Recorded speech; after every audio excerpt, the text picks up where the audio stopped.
It's the Legend of Zelda and it's really rad. Those creatures from Ganon are pretty bad. Octoroks, Tektites, Levers too. But with your help, our hero pulls The through. Zelda series has come a long way since its inception in 1986, and ever since then, it's slowly been refining its formula. Well, not counting the second game. Some might say that this was to the series' own detriment, having slowly starting to take shape with the third game, A Link to the Past, with the series struggling to find unique ways to present its core progression after the fourth one, Ocarina of Time, which pretty much cemented how the mainline games would play out from then on. You enter a dungeon, you find the special dungeon item / weapon, and you use it to defeat the boss. This is, of course, a very simplified explanation, but that's the gist of it. It wasn't until the more recently released Breath of the Wild that Nintendo made an attempt to significantly alter this Zelda formula. Some might claim to the point of being unrecognizable, but it apparently paid off because they seem to have no intention of going back on that change anytime soon, for obvious reasons. At least for the 3D games. The change in gameplay style from Skyward Sword to Breath of the Wild was a very sudden and drastic shift, but the sentiment that the Zelda series was starting to get stale and relied on more experimental methods outside of the classic dungeon design in order to present players with new experiences has been present in any significant sense since at the very least Wind Waker, with its classic dungeons, yes, but also the Great Sea and the infamous Triforce shards. This specific subsection of the fanbase has been growing ever since, which might not seem like a lot of time for something like that to sprout forth, until you remember that the Zelda games are at most released twice in a console generation, one of them usually being cross-gen, meaning that there's a 4 to 7 year waiting period between each of the mainline games.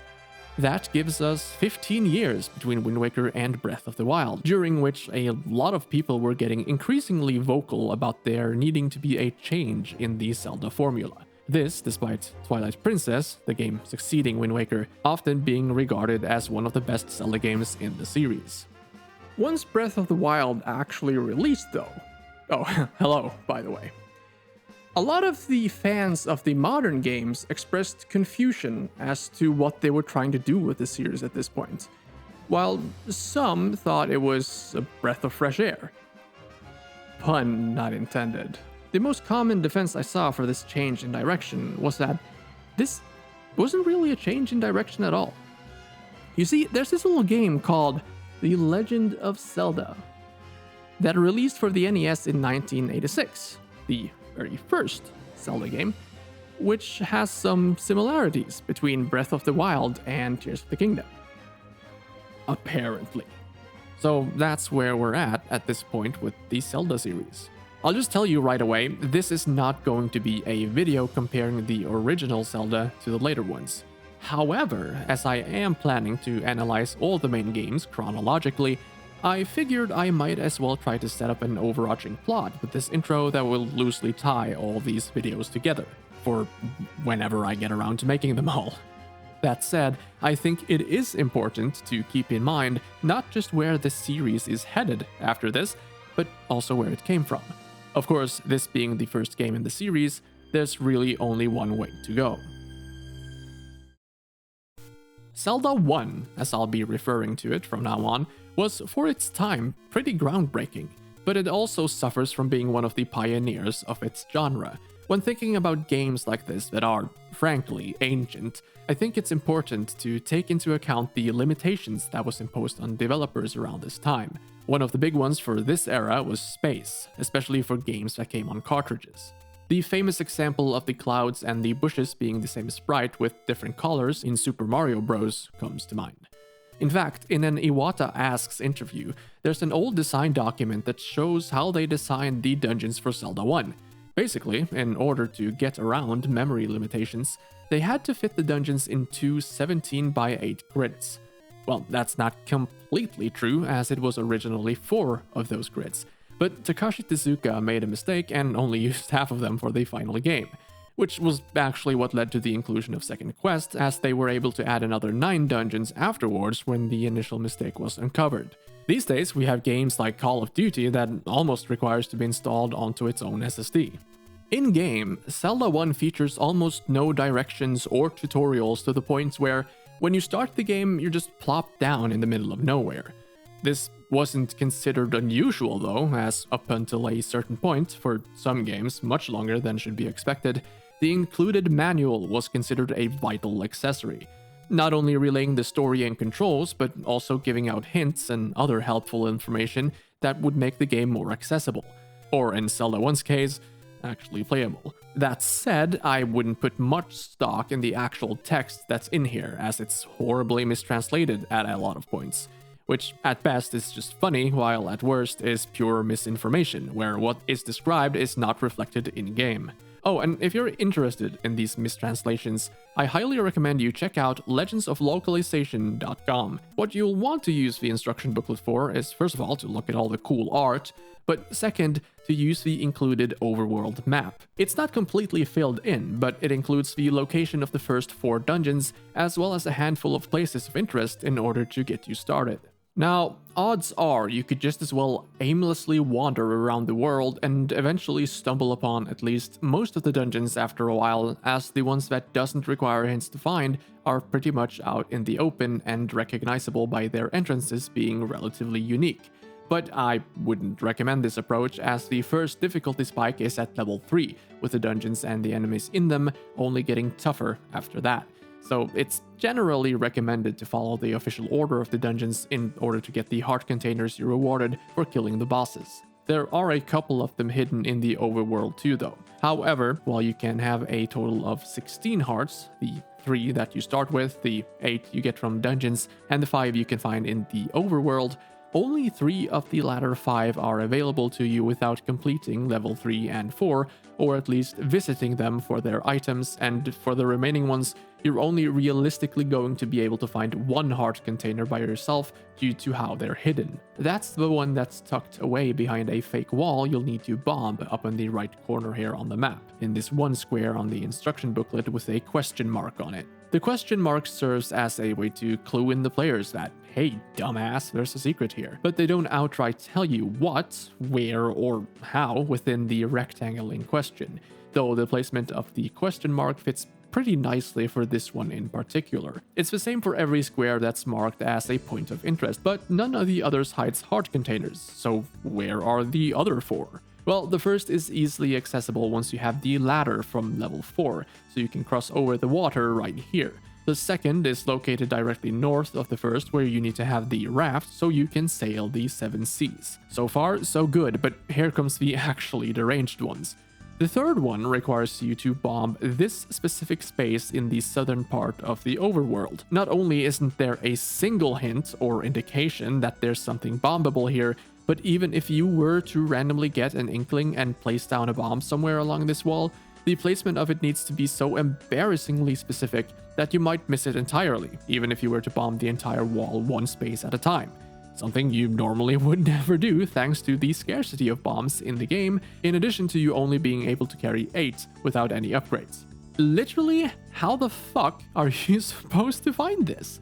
I get that this was a different time and that the whole playground discussion around games was usually how you'd find out about these things, but like, imagine going around and bombing every rocky space and then farming bombs once you run out, and continuing with this indefinitely until you've tried every space in the overworld map. Because that's most likely what anyone would have to do to find this one back in the day, when everyone didn't have access to the tools required to read and mess around with the game data. There's just not an inkling of fun to be had with that. The last heart container is comparable. It's found by burning away this tree in the middle of the map with the candle, which, unlike the bombs, you have an unlimited use of. However, with the blue candle you can only use its effects once per screen, which means you need to go back and forth between spaces in order to try multiple times, which also completely ruins the sense of where you've already tried it. Ultimately, I'd say that this is not that big of a deal, since it's only 2 heart containers that are hidden like this, but it is annoying, and there are more less important secrets that are also hidden behind these same mechanics. As for finding secrets that are hidden behind trees, the red candle works marginally better for this, as you can use it as many times as you want per screen, but it's found in level 7, and yeah, it's just not worth it during the early game. Even if you're planning to go hunting for secrets, as the only important one is the previously mentioned heart container. But there are also a bunch of other stuff that could come in handy, namely rupees. at multiple points in the overworld, seemingly random. No, it's actually completely and very obviously random now that I think about it. A drug dog would have trouble finding these spots even if they were filled to the top with marijuana. Completely random spots with walls or trees on them will have hidden entrances that leads to someone who'll give you money for free, as long as you keep it a secret. Now, only one of these are hinted towards with question marks in the instruction booklet, which, before we continue, let me just say that while I appreciate the nods that they included here, I think it also effectively makes the player think that these are the only spaces that hides any secrets, at least out of the ones that are filled out, which is far from the case. The secret entrance in question is hidden underneath one of these statue enemies that will start moving once you touch them, and is one of the hints that serves to make the player aware that this is a possibility. Anyways, most of these rupees are hidden beneath trees, which is pretty nice, as looking for them doesn't consume any resources, but there are instances of rupees being taken away from you instead of given to you, as compensation for destroying whoever is living in the cave's front door. While it is really funny, and to be fair, it doesn't happen often, and it's usually very small sums that's taken from you, rupees are insanely valuable in Zelda 1, with huge amounts being required at multiple points in order to not only progress, but also give you somewhat of a fighting chance and quality of life upgrades, like being able to carry more bombs. Not to mention being used as ammunition for the bow and arrow. So having the game punish you by taking away this precious resource for exploring the world isn't exactly giving your players an incentive to continue with that. Imagine spending hours looking for secrets, and when you finally find one, this is what greets you. Aside from these hidden stashes, the only way to earn rupees is to kill enemies that will sometimes drop one that's worth 1 rupee, and more rarely one that's worth 5. You also can only hold 255 rupees at once, which isn't really that big of an issue unless you collect one of the hidden 100 rupees when you get close to the max. I guess it's worth a mention that you won't know how much you're getting from these rooms until you actually walk over to collect them, with the most important items costing upwards of 100 rupees, with the blue ring, which cuts the damage you're dealt in half, costing a whopping 250, you're going to have to grind for money a lot in order to afford everything you need if you don't find the hidden rupee caves. Something you might also find, which can help you with that, is a gambling minigame, which I definitely didn't have used with save states, by the way. This requires 10 rupees to attempt, with rewards ranging from 20 to 50 rupees. However, there's only a 1 in 3 chance to guess correctly, and the potential downside is much bigger than I'm comfortable with, where one of the options costs you 10 rupees while the other costs you 40.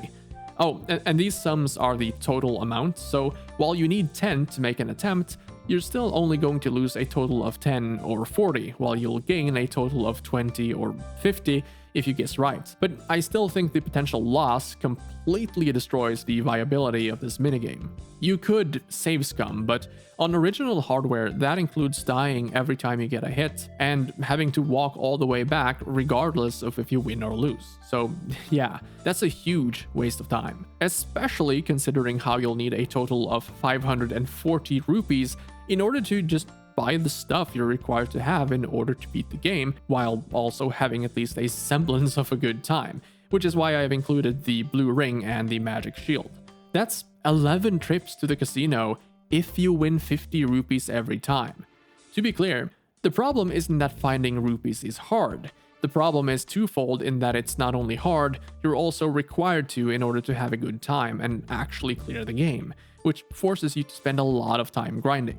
And listen, I like grinding. I've grown up playing MapleStory back when you'd maybe gain 10% of a level after killing enemies non-stop for an hour in the early game. But this isn't fun. You will find rupees while you explore, do dungeons, and kill enemies. You know, just playing the game. But during a normal playthrough, I'm guessing that you at most will find enough to be able to afford about half of the items I've outlined so far.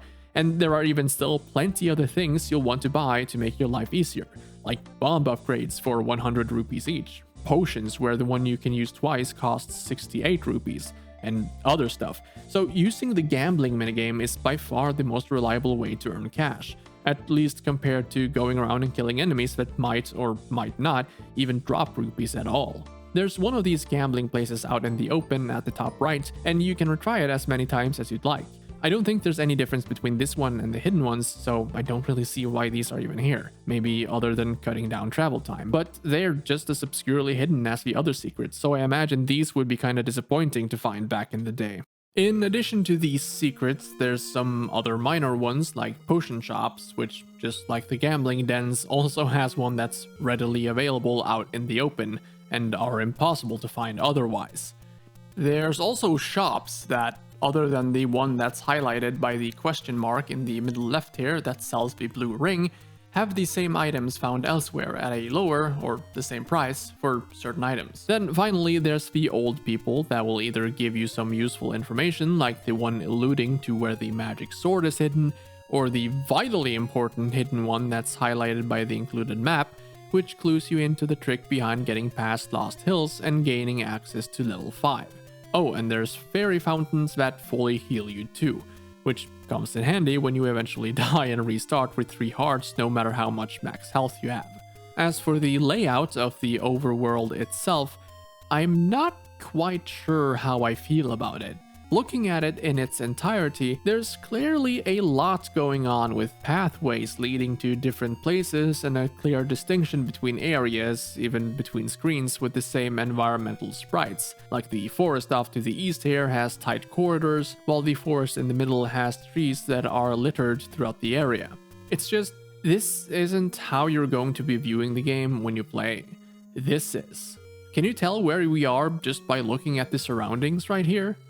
The thing is that zooming in this far completely changes how you'll view the map. The design might make sense when you can see the surrounding screens, but when you're only seeing one at a time, it's not that easy to notice how it all ties together. And the only visual indication of where in the overworld you currently are is this featureless square in the top left corner of the screen. While it is possible to get familiar with the world, it's probably not something that'll happen during your first, or maybe even second, playthrough, unless you go out of your way to familiarize yourself with it. Which, fine, that might be a good idea. But my point is that it won't happen organically thanks to all the winding corridors, confusing similar screens, and constrained perspective. This is most prevalent in the green forests and the mountains, but I often found myself disoriented in other places too, even far into my playthrough. That said, it's not all bad. You can go pretty much everywhere you want at any time. Though if you want to go to the northwest without the ladder, you'll need to find out how to get past the Lost Woods, which most likely means you'll be paying the old woman in the bottom left corner for the information on how to. By the way, fuck this hag. If you pay her 10 rupees, she says it's not enough. But if you pay her 50, she just calls you rich, effectively wasting your money unless you pay her 30, which is the only way you'll get the info on how to get past the woods. Like with a random secret case that will take away your rupees, this is a stupid old game-ism that serves no purpose other than to piss you off. Anyways, you can go anywhere you want, but the game tries to restrict you a bit by having enemies get gradually more dangerous the further you get from the starting point. Well, as gradual as you can manage on an 8x16 grid, I guess. This means that you'll most likely be limiting your adventures to the immediate area around where you spawn to begin with, just because the enemies are much stronger elsewhere, and I guess they thought this was supposed to help the player organically find the first 4 dungeons by themselves and then venture further out as they increased their max health and confidence, which I think is very clear as the first dungeons are placed in very close proximity to the starting point. Well, maybe not level 2. I have no idea why that one's all the way over there. But at least it's closer, easier to find, and with less dangerous enemies in between than, say, levels 5 and 6. Speaking of enemies, there's a surprising variety of them here. Most can only be found in the dungeons, but let's start with the overworld ones first. Oh, and when talking about enemies, the damage and health values I'll be referring to are the base ones. In essence, damage dealt to them with the wood sword and damage dealt by them to base link. The general rule is that blue enemies are stronger than red enemies, but that's not always the case. Luckily, once again, The instruction booklet comes to the rescue, having a list of all the enemies in the game and a few lines about how to deal with each of them or what to expect. Tektites will jump around the map at random and damage you on contact. Despite what I just said, the red ones are the most aggressive ones, jumping around more often, while the blue ones will jump once and then pause for a little while. They both deal the same amount of damage and goes down in one hit though. Also, since they can jump to literally any space on the screen, and they usually appear in the mountainous regions, they can be kind of a pain to deal with unless you have a ranged weapon, as they'll easily jump out of range of your sword. Octoroks have been a staple in the series for a while, and this is where they first appeared. The only main difference between the red and blue ones is that the latter takes 2 hits to kill. Other than that, they both spit rocks, which can be blocked by the basic shield, both deal only half a heart of damage by contact and projectile, and move in the same random patterns. Their movement speed seems kinda random too, where some will move much faster than others regardless of color. The projectiles can be annoying to deal with, but they'll telegraph their attacks by stopping for a second before they shoot. So as long as you're paying attention, it's easy to see them coming. Levers are enemies that will pop out of the ground, telegraphed by a short shuffle appearing before the lever appears. The red ones will actually try to chase you down, while the blue ones will do their own thing. In a weird way, that actually makes the latter a bit harder to deal with, but neither of them are particularly dangerous if you see them coming. The most danger they pose are when they suddenly pop up underneath you. Unlike the Octoroks, the blue ones here actually deals more damage, dealing 1 whole heart in comparison to the red ones, which deals a half. They also take 4 hits to defeat, while the red ones only takes 2. Peahats are, ghosts of flowers that flutter around. They can damage you while they're in flight, but you can't damage them until they've landed. Something that seems to be entirely based on RNG. Sometimes they might fly around for a couple of seconds, while other times they might go on for what feels like a minute. Because of this, and the fact that they take 2 hits to defeat, which makes it likely for you to be unable to deal the killing blow before they take off again, since you'll most likely be pushing them back a good distance with your attack, and that they only deal half a heart of damage, I usually just ignore these. Moblins works pretty much the same as Octoroks, except the red ones have double the health and the blue ones have 3 HP and deal 1 heart of damage. Other than that, they work the same, except their projectiles will bypass terrain and they usually only appear in the forest areas.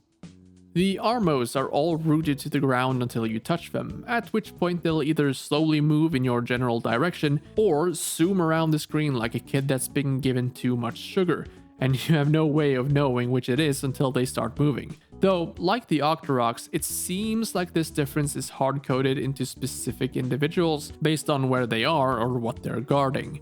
The safest way to deal with these is to time a boomerang throw to hit them immediately as they start moving. Also, there's this weird thing where if you approach them from the front, they'll damage you, but not if you touch them from the back. That's kinda dumb, seeing as they deal a whole heart of damage to you and that you can't attack them until they've started moving. Geni are ghosts which can be found in the graveyard to the west. They'll spawn from the gravestones when you touch them, but these ones specifically can't be attacked. Though, if you kill the one already on the screen after touching the graves, they'll all die simultaneously. Of course, this also means that there's no way to dispatch of the grave ones once you've killed the main Geni. Despite dealing a whole heart of damage, this isn't usually a problem since they're pretty slow and seem to be contained around the grave they spawned from. But if you want to get rid of them, the main one takes a whopping 11 hits to defeat, so usually it's more efficient to just leave and re-enter the screen.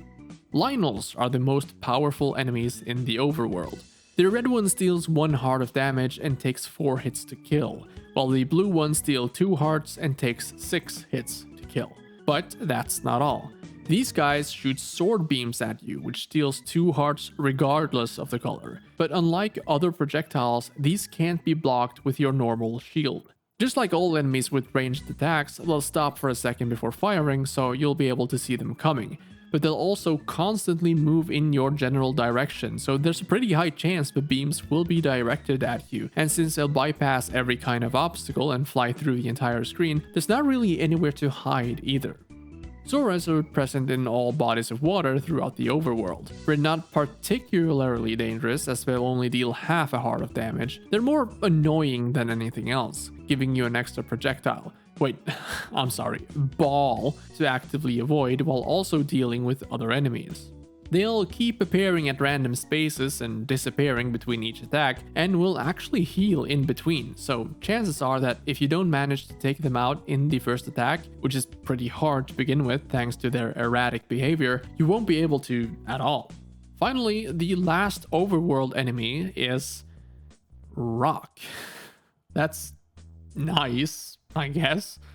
So far, the enemies aren't that special. They're mainly simple obstacles that mostly have random movement patterns and might shoot something in your general direction once in a while. For the dungeons, that changes a bit. The first monster is the Soul, which when attacked turns into two smaller enemies called Gells.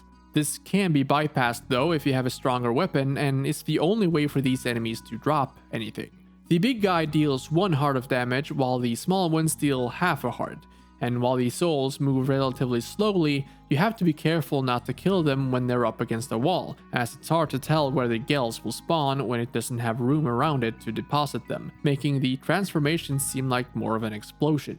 Ropes are snakes that will charge towards you once you're spotted, but this only works when you're on the same straight line as them, and they're not guaranteed to spot you even if you are. These can be tricky to deal with depending on the room layout, but ultimately they're relatively weak and will go down in 1 hit and only deal half a heart of damage.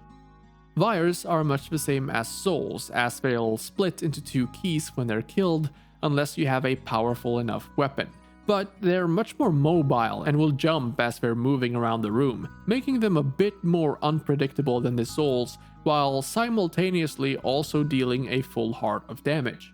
They also won't actually be killed unless you use a strong enough weapon and will instantly reappear once you enter the room. The keys themselves aren't too bad. They function kind of like the P-hats, as they'll fly around for a little while and then stop. But these can actually be attacked while in flight. These Stalfos are probably the most basic of the dungeon enemies, with their only thing being moving in random patterns. They only deal half a heart of damage too, though they take 2 hits to kill. Now, Wall Masters are interesting because they bring something wholly new to the table in the form of forcing you back to the entrance to the dungeon if they catch you, and this also seemingly resets all the enemies. Funnily enough, despite having encountered them multiple times throughout my playthrough, I never actually got caught by one, so the footage you're watching now is actually me having to go back specifically in order to record this happening. I think the reason is that while Wall Masters take 2 hits to kill, they usually spawn in the same place. They move pretty slowly and they're often the only enemy in the room, so the risk of actually getting caught is pretty low. Also, even if you were to get caught, it's not that huge of a deal, except for the biggest and most complicated dungeons. Actually, they're not even present in level 9, which is the biggest and most complicated of them all. They probably saw the issues that might have caused. Goria is an enemy that will walk around the room and throw their boomerang at random. That's basically it, but unlike other enemies with projectiles, the boomerang will return and can hurt you on the way back. Then we have Wizrobes. I absolutely fucking hate Wizrobes. Funnily enough, it's the red ones that are the most powerful, as they'll deal a whopping 4 hearts of damage with their magic projectiles. But that doesn't mean the blue ones aren't mean. The reds actually aren't that bad. They'll appear in a space on the same X or Y axis as Link and shoot a spell at him and then disappear and do it all over again. The blue ones actually move around and will pepper you with attacks if you're on the same line as them, which, while only doing 2 hearts of damage, will decimate you thanks to the short invincibility period you have after getting hit. They also do 2 hearts of damage by contact, and they're incredibly annoying to deal with thanks to being able to bypass obstacles by facing through them, and they're actively hunting you down. If you're not convinced yet, they are also immune to every single ranged weapon and can only be damaged by your sword. Yeah, fuck these guys. But hey, at least they can be damaged from every angle, unlike the Dark Nuts. I'm not quite sure who takes the first place as most annoying enemy, but the Darknuts are definitely in the running. The red Darknuts have 4 HP and deal 1 heart of damage, while the blue ones have 8 HP and deal 2 hearts of damage. So they're some of the tankiest enemies in the game. Darknuts will chase you down just like the blue Wizrobes, and they're also immune to any ranged weapons. But unlike the Wizrobes, they can only be attacked from the sides and the back. You might argue that thanks to the mages' magic attacks, it's at least not a good idea to attack them from the front. And that's true, but at least it's possible, and you'll damage them if they suddenly decide to face you as you're pressing the attack button. With the Darknuts, that's not the case. They'll just block the attack, and if you're unlucky, immediately turn and walk towards you before Link has had the chance to recover from his sword strike, which roots you in place for half a second. Something I haven't touched on yet is that I've been saying that certain enemies, like the Lionels and the Wizrobes, actively chase you down, but if you've been looking at the footage, that might not seem like the case. Well, they are following you around. It's not just a feeling you have while playing the game, they're actively moving towards Link's location. However, they're doing it in kind of a roundabout way that makes it look like they're moving at random. For a while, I even thought they were, and was about to come to terms with my luck just being incredibly bad, but no, they definitely are. The Darknuts are by far the worst enemies with this pattern because you need to attack them from the sides, and the point they turn at is definitely random. Probably. Trying to attack them out in the open is a giant test of patience, so if there's anything in the room, like a block, you can hide behind it and wait for them to walk along before you attack. That's my preferred way of taking them out. Pole's Voices sucks. They have 10 HP and keep moving around while jumping. In the Japanese version, the second controller had a microphone on it, which if you made a loud noise into while in a room with some of these guys, it would instantly kill them all, hence the Pole's Voice hates loud noise line in the manual. The only problem then is that the PAL and NTSC versions of the NES doesn't have a controller with a mic on it. Instead, the weakness was changed to arrows, which I did not know about until literally when I wrote this line. They're not the worst enemies to take down, and it definitely helps that you can at least stun them with a boom. Oh, for fuck's sake. Yeah, these guys sucks, and the inclusion of the line that completely misleads you into thinking their weak point is a recorder or maybe even bombs is, frankly, inexcusable. Then again, it's a lot of other weird stuff in there. The Lanmolas only appear in the last dungeon and are pretty fast enemies that will zoom around the screen. You need to attack their bodies before you can damage the head and kill them, but thanks to their speed, there's not really any tactics involved here. You'll just need to continuously attack in case they come near, and it's almost impossible not to get hit, the chance of which relies almost purely on luck as opposed to skill. There's kinda another version of these called Moldorms, which is basically the same concept, only their entire body is vulnerable and they're much slower. Likes are pretty slow and move in a completely random pattern, so avoiding just one or two of them isn't hard, but once they catch you, you'll need to attack them in order to escape, and if you're too slow, they'll eat your magic shield if you have one, making it revert back to the normal shield. The thing is that these guys has 10 HP and no instant kill weakness like the Pole's Voice, so if they catch you without you having dealt any damage to them before that, even with the magic sword, you won't get out in time to save your shield, even though it only takes 3 hits to kill them at that point. Gibdos. I wish I had something interesting to say about these guys, but they're basically just a stronger version of the Stalfos, albeit a bit slower. And that's pretty much it for all the normal enemies.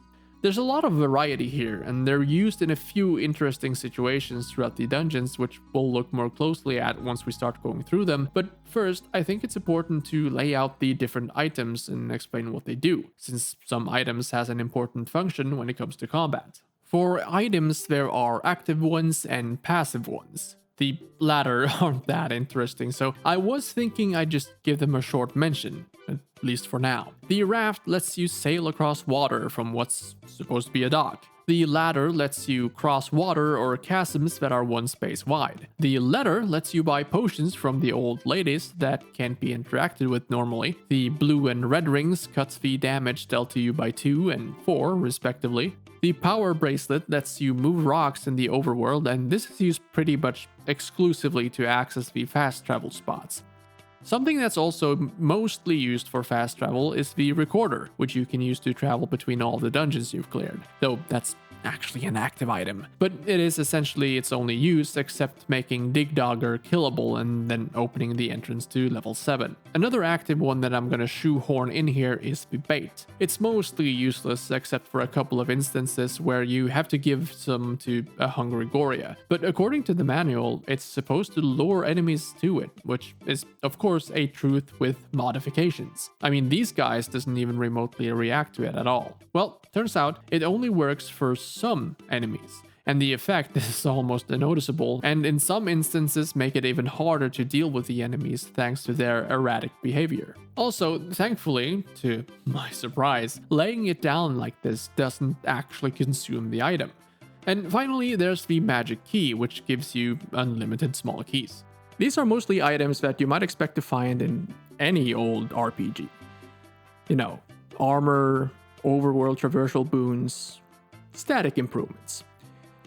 But what differentiates this game from its contemporaries at the time are the active items. Zelda 1 was by far not the first to attempt this kind of game, with Hydlide and East being two notable early examples that released 1 to 2 years prior. But Zelda 1 definitely helped to popularize and refine these types of games, while also taking it a step further with its dungeon item system, for example, giving you more options to defeat enemies instead of just more power. The first one of these you're most likely to find is the boomerang, or the bombs if you're not heading straight to the first dungeon, but whatever. The Australian throwing stick is possibly one of the most helpful items in the game, stunning most larger enemies as if they were iDubbbz getting 5 gifted subscribers. It's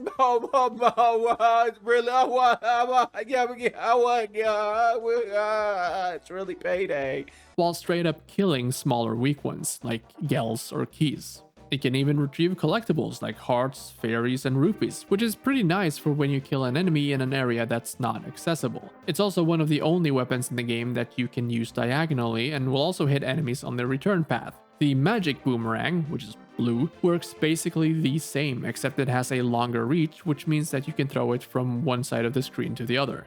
Personally, I prefer the normal boomerang's reach, as if you do fail to hit something that's close to you with the magic boomerang, you need to wait for a while for the weapon to travel all the way to the end of the screen before it comes back. While it is nice to have the extra reach, it's only really useful for some edge cases like taking down keys in the underground tunnels or fetching some items that an enemy dropped way out of reach.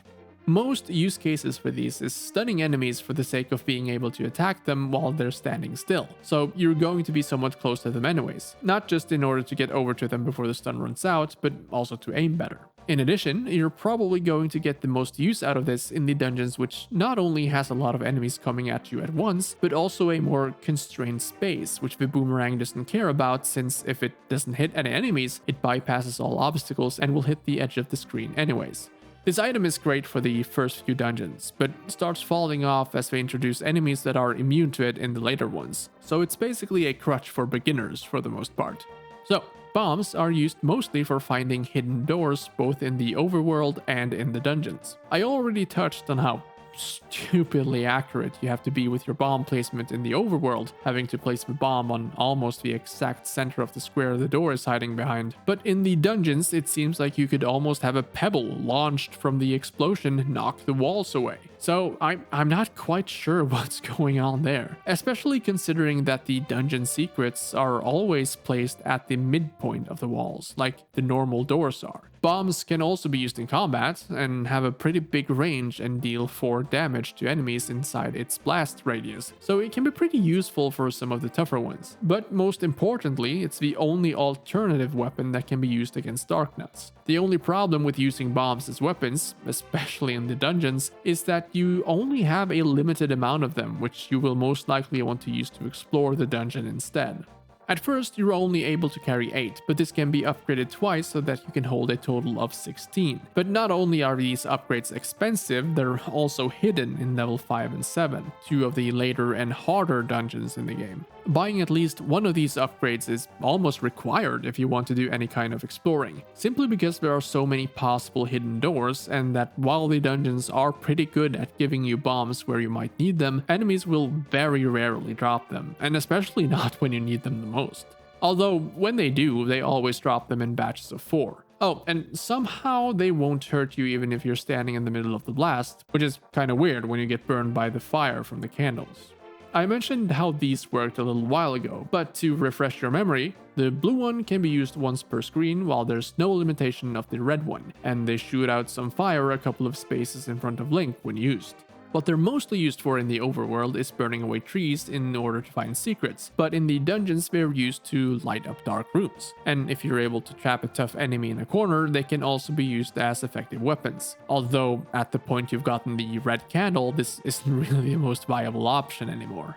Although it's not strictly required, as you'll have access to the red candle before you need to go to level 8, which entrance is hidden by the only required burnable bush, having the blue candle with you is pretty important, as there's a lot of dark rooms as you progress through the game that will absolutely destroy you if you try to navigate through them without any light.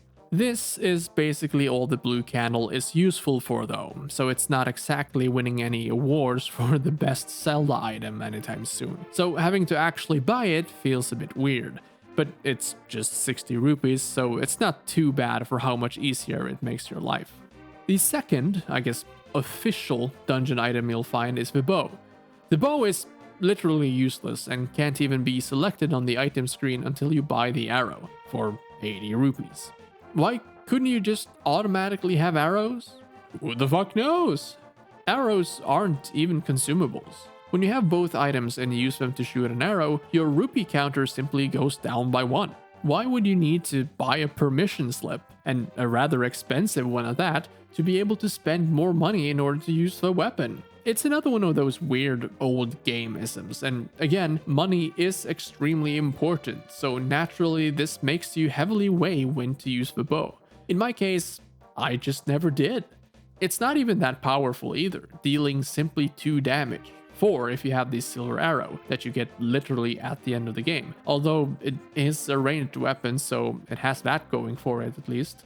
Though, as with all ranged weapons, you also need to aim it pretty well, which can be hard since enemies usually have erratic movement patterns. I suppose it could help you out of a tight spot, but as I already mentioned, the fact that it costs money for every shot automatically makes me prioritize other methods first. It would be completely different if it had a separate ammo pool and you could find ammo in the wild like with the bombs. Also, it becomes pretty much irrelevant once you get the magic wand from level 6, which is also a ranged weapon that deals 2 damage, but more importantly, is completely free to use. Actually, this weapon also has an item addendum in the form of the magic book, found in level 8, that gives the projectile the added property of spawning fire at the spot where the spell hits. Now, this might seem like an objective improvement, right? I mean, it's fire. That's so hot. But just like the candle, it's possible to hurt yourself on it. It's just that while the risk is still there, you're more likely not to since you can send it further out than you can with the candle. This, of course, means that if you hit an enemy that's right in front of you with the spell projectile, or an enemy that's where you're supposed to go, you'll have to wait until the fire burns out until you can proceed. As for what it adds to the utility of the weapon, it's not much. You can skip switching over to the candle if you need to light up a room, but at the same time, it'll probably take longer, especially if the projectile needs to reach the end of the screen first. Also, for combat, there's not really much of a difference other than maybe dealing some extra damage from enemies that walk back into the fire. But it's so random thanks to the enemies' erratic patterns that it's not usually something I'll even be taking into account when using my rod. All the other problems with the fire that I brought up while talking about the candles also apply here, by the way. So that's basically the most exciting items, but there are still a few more, like the shields. These are probably the epitome of not that exciting, as they're basically just there. There's no button you need to press in order to use it like some later games, and the only time it's not active is during the sword or item attack animations. The shields will deflect any ranged attack that might hit Link head on, meaning attacks that come in from the side or behind won't be affected. For the one you start with, you can only block non-magical attacks like rocks and arrows, while with the magic shield, you can guard against magic attacks also. But for some reason, not all of them, as some of these glowing ball projectiles that are fired from bosses apparently doesn't count. Also, the magic shield looks pretty much exactly like the normal one, except it's a little bit larger, which makes it really hard to distinguish between them in the shops. The shops will never sell the normal shield though, as even the like-likes will only eat the magic shield, which reverts it to the normal one that won't be destroyed in any way. But the only way to actually find that out is to buy the shield. Considering how rupees are extremely important, and that you can buy items multiple times even when you don't need to, I won't blame anyone for not buying it thinking they already have a shield. Oh, and for another minor one, there's this temporary pickup item called the Magical Clock, which will freeze all enemies in place for the duration of when you're on the current screen. This is a pretty great item and can potentially make an insanely hard encounter a walk in the park, not only freezing the enemies but also making you invulnerable, which is an important part of it since these statues that fires magic projectiles at you will keep doing it even if you pick up the clock for some reason. As enemies will stop moving, you might think that they're actually freezing all movement, but that's not quite the case. Levers will still pop up and down in the ground, but at the same spot, and the Soras will just peace out completely, even if they're above water when you collect the clock. So usually this thing is an auto-win collectible, but in one extremely niche case, it'll kinda screw you over. And that's against wall masters. Because these guys come sliding out of the walls when their movement is halted, they won't actually spawn properly, and since you can't defeat them unless they're out and about at the point when you collect the clock, you also won't be able to access the room item or hidden passage since not all the enemies have been defeated. Other than that, awesome. So, I saved the best non-exciting item for last. Well, I guess describing the main method of attack as less exciting than the candle isn't something most people would agree with, but I'm not most people, am I? Anyways, this sword is extremely simple. You press B to attack about one square in front of you, and that's it, unless you have full health, in which you'll also shoot out a projectile that deals the same damage as your current sword and flies across the entire screen without colliding with anything but enemies. And, you know, it works. It's fine, it's just not anything special. There are 3 different swords. There's the wood sword, which is given to you by the old man in the cave at the start. The white sword deals double the damage of the wood sword and is given to you by the old man in the cave atop the waterfall, but not until you've mastered using it, or have 5 heart containers as normal people would say. Finally, the magic sword deals double the damage of the white sword, or 4 times the damage as the wood sword, and is given to you by the old man in the graveyard when you have 12 heart containers. I think it's very funny how this guy is hiding literally underneath a gravestone, and yes, it's because he's old. If you at any point visit these guys without having the prerequisite amount of heart containers, they'll still have the sword visibly laying there, it's just you can't pick it up. That whole line about master using it and you can have it is also very misleading, as it seems like it points more to killing enemies than anything like having enough heart containers. Now, this is a slightly botched translation, as so much else in this game, and the original Japanese version reads more like this when correctly translated. If you can use this masterfully, then I will let you have it. Now, I still don't think it makes enough sense, but it got me thinking about it in a different way, where as you get heart containers mainly from defeating bosses, most of which you'll need to defeat with your sword, you do need to present a certain amount of sword skills in order to complete the dungeons and get enough heart containers. In theory.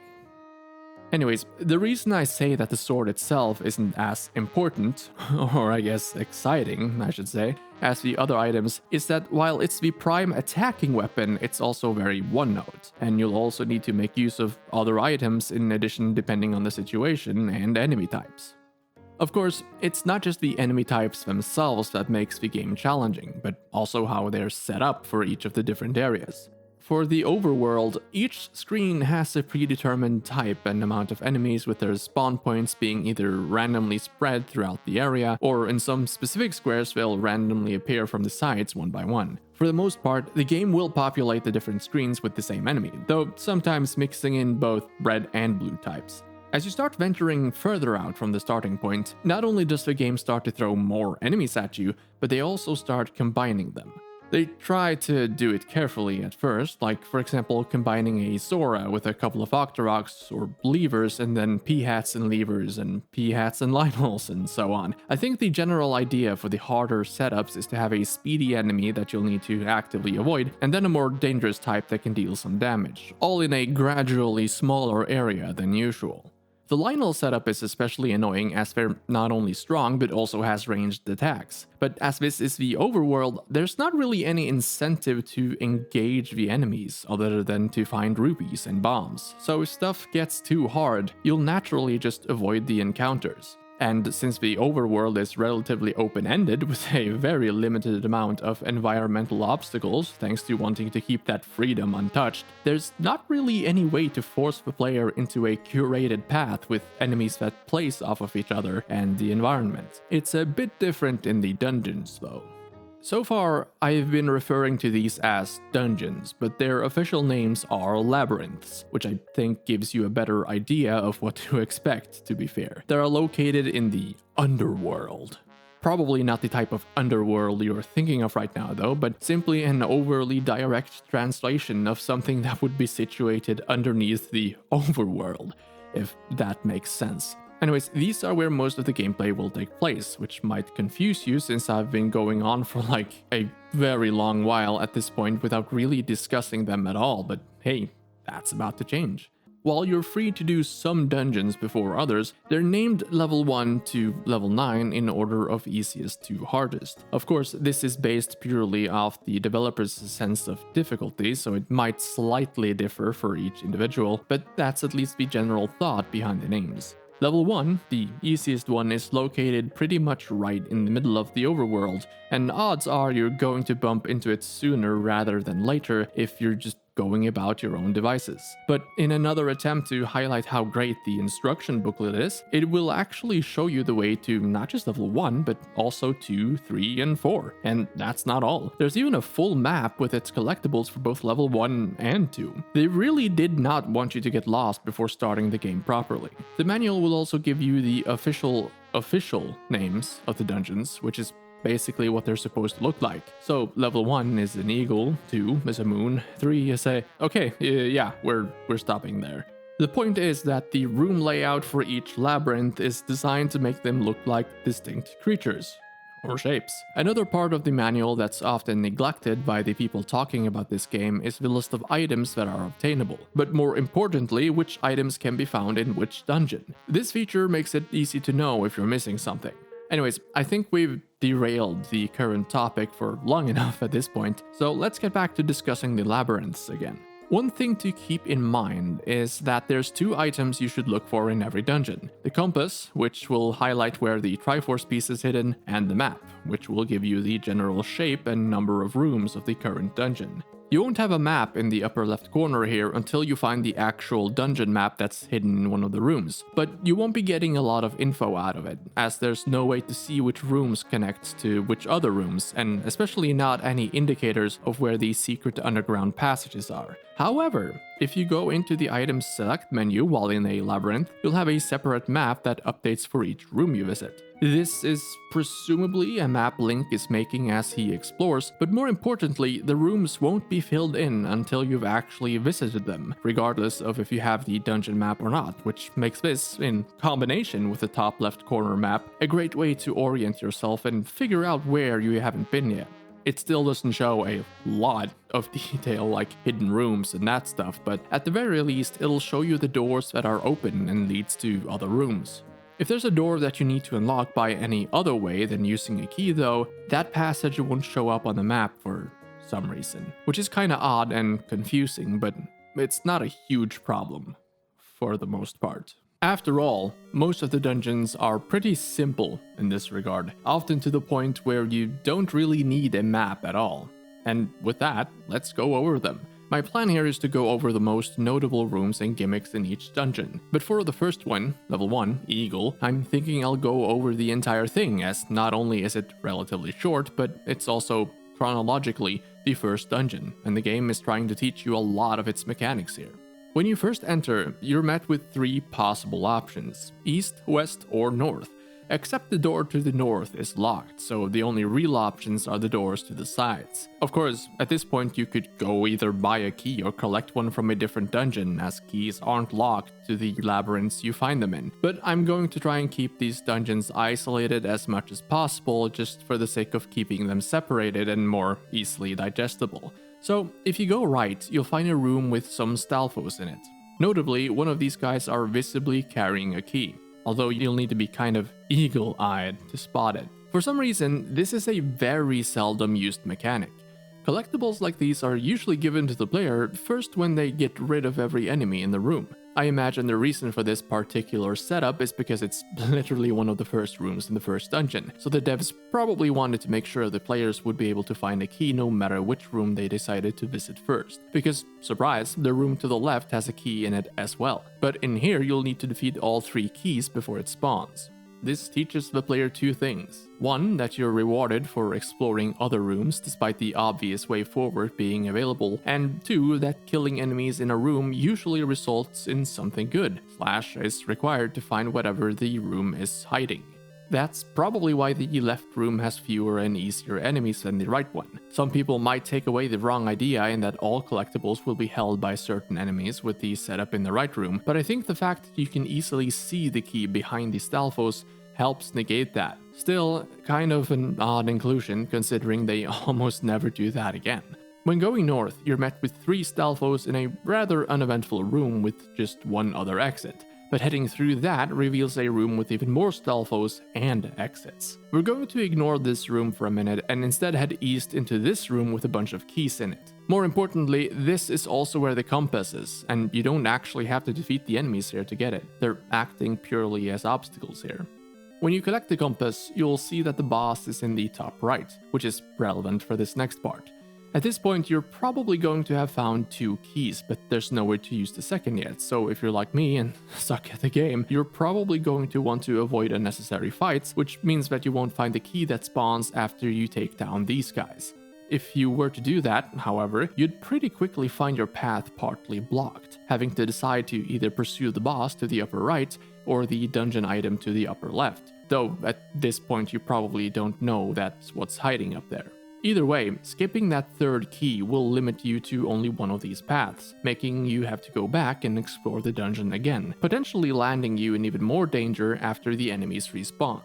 The lesson here is basically to clear out most rooms, especially the ones that look unassuming. Moving on from the 3rd key room, going left puts you in a room where the door closes behind you. It will open again once the keys have been defeated though. However, the very next room has the same gimmick for an exit, except this one will not open after you defeat the 3 Gels. There is this oddly suspicious block in the middle here though, which when pushed, yep, it unlocks the door. And your reward is, well, a really cryptic hint. Eastmost Peninsula is the secret. Means, well, who the fuck knows?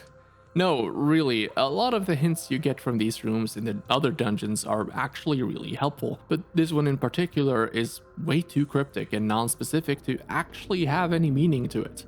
These usually relate to the overworld, so you might make an argument for this being a hint towards the wall you can walk through in the upper right corner of the map.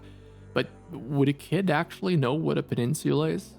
Even I hardly know what that is, and I'm old. The text in the Japanese version translates to, "You can't use arrows if you run out of money," which is more relevant considering this is the dungeon you find the bow in, but also you are going to need all the help you can get to find the secret in the top right. So I suppose the translators were a bit more on the ball with the hints and thought you'd eventually find out how firing arrows spends rupees on your own anyways, and decided to spend this instance to try and clue you in on one of the game's more hidden secrets instead. Personally, I think it was a good good decision, but ultimately both are pretty whatever hints. The other exit in the previous room leads to a few gells and the dungeon map, so that's nice. At this point you should have the complete picture of the dungeon, so you can choose to either pursue the Triforce piece or explore further. The manual says there's a couple of items hidden in here, so the most likely outcome is for the player to head north towards the bow. This path leads to a few new room layouts with water in them that you can't cross unless you have a ladder, so for now we're going to have to go around it. The first room has a few Stalfos in it, one of which is holding a key you'll need to progress into the next room. This next one is pretty unique as it not only has a very limited amount of ground you can walk on, but it also has ranged enemies in the form of these 3 Gorias that will throw their boomerang at you while you're trying to navigate towards them to hit them with your sword. Once they're dead, a key will spawn allowing you to progress, which leads you into this room. Devoid of enemies, yes, but there are a few traps that will not halt your progress at all. Yeah, it's a coward's trap, where if you just keep on moving forwards, they won't be able to hit you, at least not when you're walking through the door here. It's a bit different when you need to get through to the other side here, where you need to step into their range in order to bait them out and slip through while they're resetting. One thing to keep in mind though is that while it looks like they need to retreat all the way back to their default position before they shoot out again, that's not always the case, so look out. The reason you'll want to go to the other side here is to push the only movable block in this room, which will grant you access to the underground chamber that holds the bow. So at this point, the only way left is towards the boss. Going east from the map room leads into another 3 Gorias, which will drop the boomerang when defeated. In the next room, there's a bunch of wall masters, and the boomerang is immediately showing its worth in stunning these guys so that they can't grab you. The layout here is also pretty nasty, and I realize I forgot to mention this earlier, wallmasters will only spawn once you're right next to one of the 4 walls.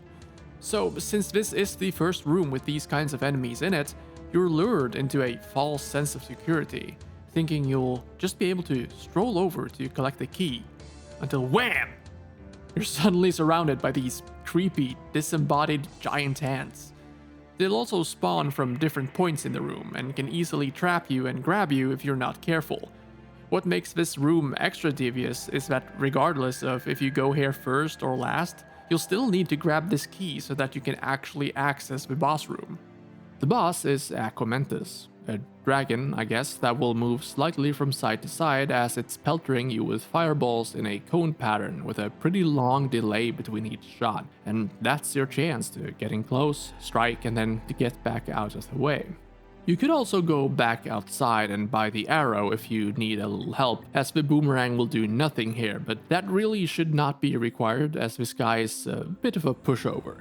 And that's the first dungeon. Pretty simple and easy to understand, just like a first level should be. Oh, and if you've been wondering about these bombable walls, I'm not really going to acknowledge them unless they're strictly required to find in order to complete the dungeon, or if there's some secret behind them, and in level 1 they're basically impossible to find unless you try and bomb every wall, as there's nothing pointing toward there being something hidden there, and they're basically just shortcuts anyways, so they're by far not required to find. Anyways, to summarize, the lessons learned here are 1. Explore every room, 2. Kill all the enemies in the rooms on your first visit in order to find out if there's something hidden there, and 3. If there's a closed door, chances are there's a pushable block nearby that will open it. With that in mind, let's head straight into level 2, Moon. This is another relatively simple one, but unlike level 1, it has a bunch of optional rooms which for the most part requires keys to enter. This means that you can skip every room that doesn't have a locked door that requires you to kill all the enemies if you're simply heading straight to the boss.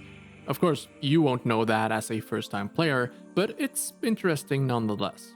If you're planning on visiting all the locked rooms, which you should as they're hiding most of the dungeon collectibles, you'll need to go through both anyways, so let's start with the eastern one, as that's the same way we went in level 1.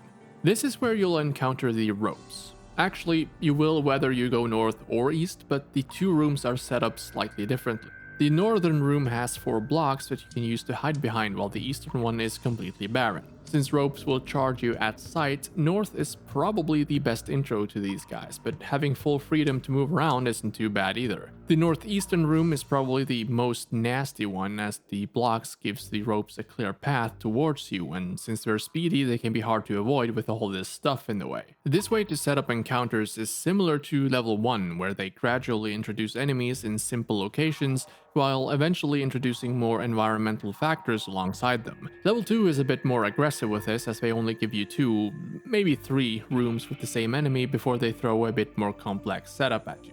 This is just level 2 of course, so it's still relatively easy, but it's fun to notice how the dungeon design principles are already present in the first Zelda game. And continuing on, it's clear that it's not just a fluke. As you keep progressing into level 2, the game throws more enemies in more complex rooms at you. The Blue Goria room, for example, where you get the magic boomerang, while they're stronger than the normal Gorias, has only 3 enemies, yes, but there's also a statue in each corner that'll shoot fireballs at you as you're trying to deal with these much stronger foes that you're not accustomed to.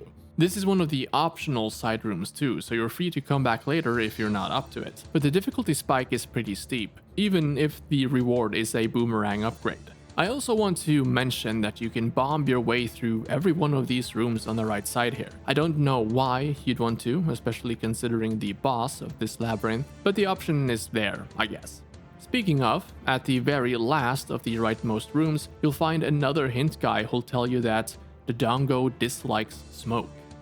This is that one infamous quote that's always brought up when talking about how confusing this game can be, where they're trying to say that you need to use bombs to take down the boss, the Dodongo, but the quote is misleading enough to make you believe that you just need to place bombs down beside it to deal damage. What doesn't help is that it'll have a noticeable reaction to the blast, almost making it appear that it's having some sort of damaging effect, but in order to actually damage it, you'll need to place the bomb in its mouth, something that's not always easy to pull off. I wish I could say that the Japanese version of the hint makes more sense, but when translated, it just says, the Dodongo hates smoke. Yeah, thanks guys, that clears things up. With the second piece liberated, it's time to head to level 3, Manji. You know, I just realized that I can probably say the name without showing the symbol and people will have no idea what I'm talking about.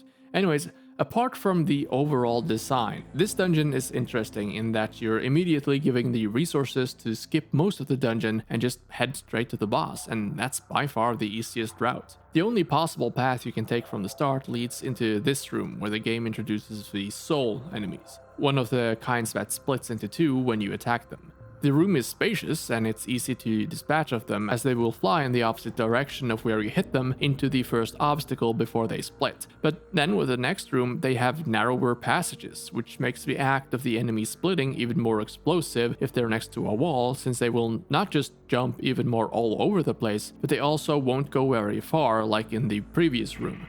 The very next room is the one where the game introduces dark nuts.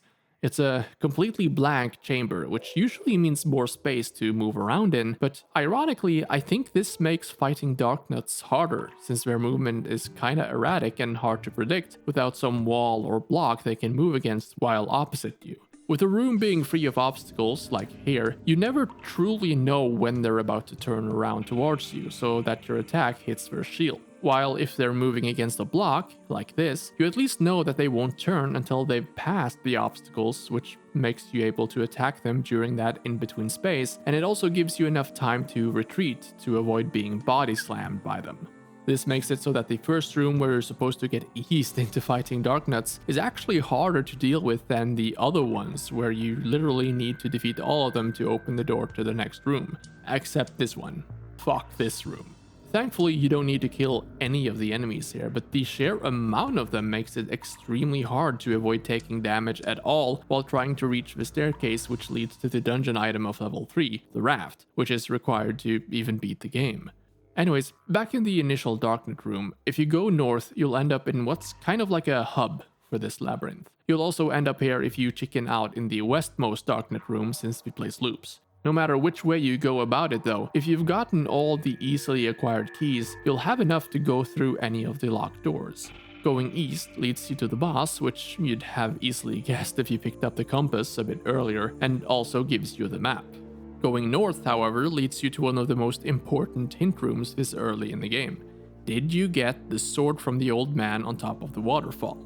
The most likely reason they placed this hint here is not only the difficulty spike in level 3, but also that if you've done the dungeons in order, you'll have a total of at least 5 heart containers at this point, which is the requirement to be able to pick up the white sword. It feels like this was put here as some kind of failsafe, in case new players had too much trouble with the Darknets, as you're required to kill some of them in order to progress in the dungeon. It might not be required to get to the boss, but it's definitely nice to have when you're going after the raft. Speaking of the boss, on the way there's another mandatory room that introduces another new kind of enemy, bubbles. These takes away your sword for a couple of seconds if they touch you, so it seems the devs were particularly careful about the enemies they included in the same room. There's actually an almost identical room in the northwest, and these are the only 2 in this place that has bubbles in them, and they both have relatively weak enemies in them, which is good, because the bubbles introduces a mechanic that's definitely nice to be able to ease into. Now, the boss itself is Manhandla, and it can be a pretty nasty... that was easy. Yeah, using bombs sometimes feels like using a cheat, but to be fair, you do need some skill and luck to pull this off. If you don't, Manhandla will get increasingly faster and more erratic as you take down each of its heads, until when it only has 1 remaining, where you'll need to almost just start wildly throwing your sword around and hope you hit it. Not really the kind of boss you'd want in a game like this, where the others lean more on skill and problem solving, making this one of the mechanically weaker ones. Level 4 Snake. Ironically does not have a single snake in it. This is another one that's relatively straightforward, in that it's mostly just a single line. However, they do have some tricks up their sleeve here as well. The first being the Vyres that you can't fully kill unless you have the magic sword. When you hit them, they split into 2 keys, and these can be gotten rid of, but once you leave and re-enter the room, they'll be back in full vigor. Up until this point, enemies that were defeated wouldn't respawn if you just re-entered the same room, only when you'd gone a certain amount of rooms away and then back again. So it's kinda confusing as to why only the Vyres won't disappear, especially when the other type of enemy that splits in 2, the Soul, does. This dungeon is also the first one with an instance of a dark room that you need to use the candle to light up. And that's pretty much it. The only thing it adds is having to pause the game and bring out a different item. Yeah, it's not a big deal because the candle is not only available in the first shop you'll probably visit, it's also super cheap, so I don't think anyone would be at this point in the game without it, or at least being able to afford it. If this was in level 2, or maybe even 3, I could see an argument for the dark rooms possibly being an item, as if you don't have the candle, you'll need to navigate them without seeing anything but the enemies, but even then, the most important part to see is the enemies. It's not like you can get damaged by running into a wall or anything, so being unable to see the small block maze or whatever in the room is mostly just an annoyance. Of course, being able to move out of the way is just as important, but excluding this room, a lot of the dark rooms in general has enemies that doesn't jump around like these Vyres do, and are just as limited by the physical obstacles as you are. Anyways, about halfway in, you're stopped completely by a strip of water that you can't cross. There's no other way to progress through the dungeon from here. You need to cross the water. That means that the only other option is to head right, which leads straight to the stepladder, which allows you to cross. What's notable about this is that I think this is the only time in the game you're obstructed from moving forward in a dungeon without finding the special item. There's not even a secret bombable wall that you can blast open to get past this.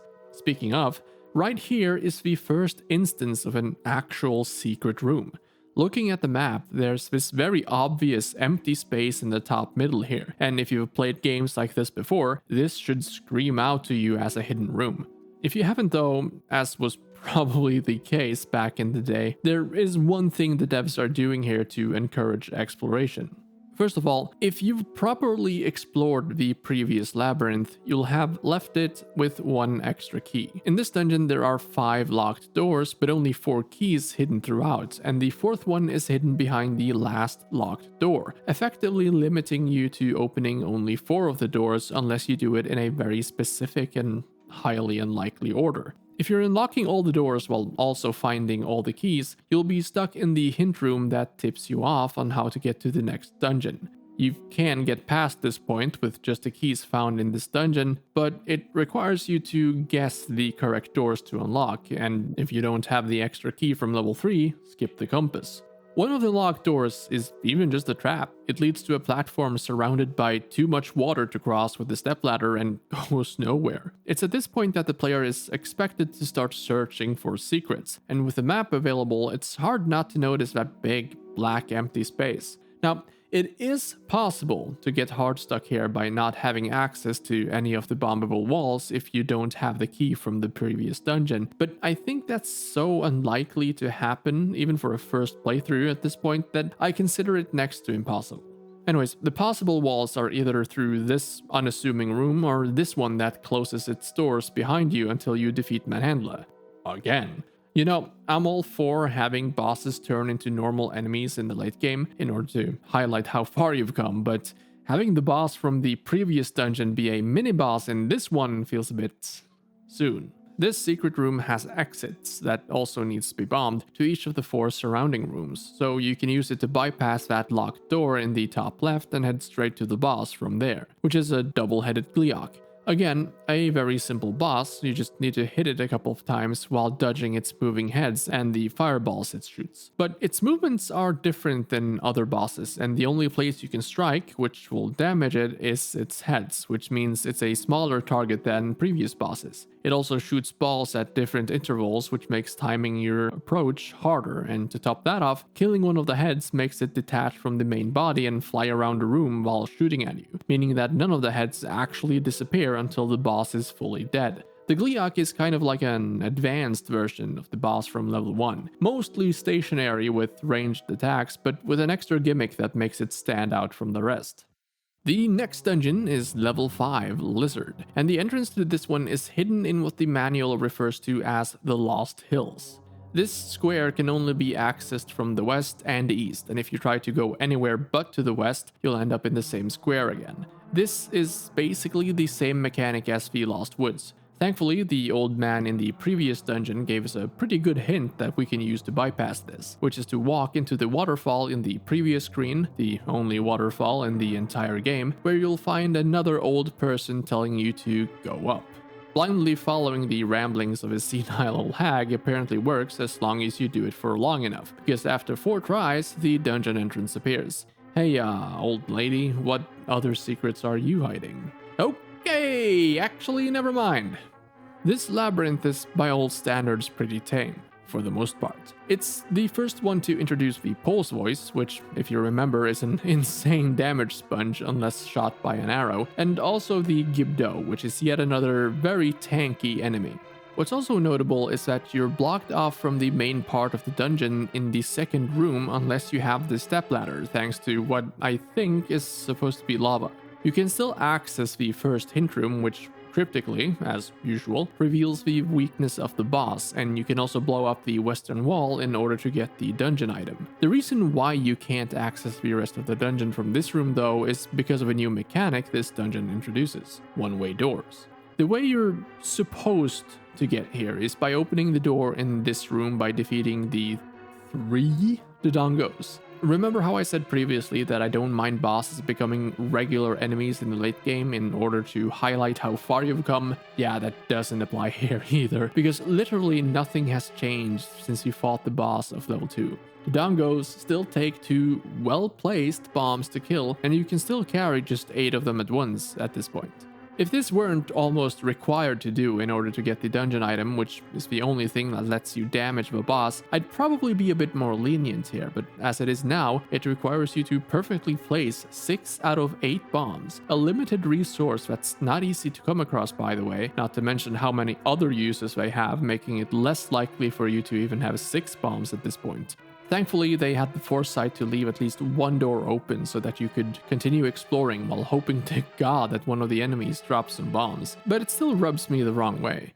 You might make the argument that you could just bomb your way past the Dodongos, but I don't think the chances of someone automatically trying that is very high unless you've already played the game. I mean, the very room you'll be trying to bomb into is supposed to tip the player off about there being bombable walls. That's the entire reason the door shuts behind you and that one of the Gibdos are carrying a set of 4 bombs. I have to admit though, that despite the hints they give you, this is an extremely risky play by the devs, as anyone could easily softlock themselves in here and have to reset the game to get out, which also means you'd be unable to save the game, potentially losing hours of progress. It's a trial by fire in what is a very Zelda 1 attempt to teach the player about bombable walls, but if it succeeds, it makes sure the player will never forget that this option is present. Because the game really does need to teach the player this mechanic at this point, because from now on, the dungeons will start having walls that needs to be bombed in order to complete them or find stuff.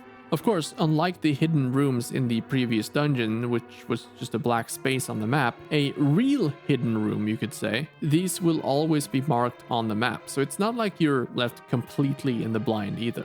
Heading west here leads you to this hell of a setup. Great. Blue Darknuts.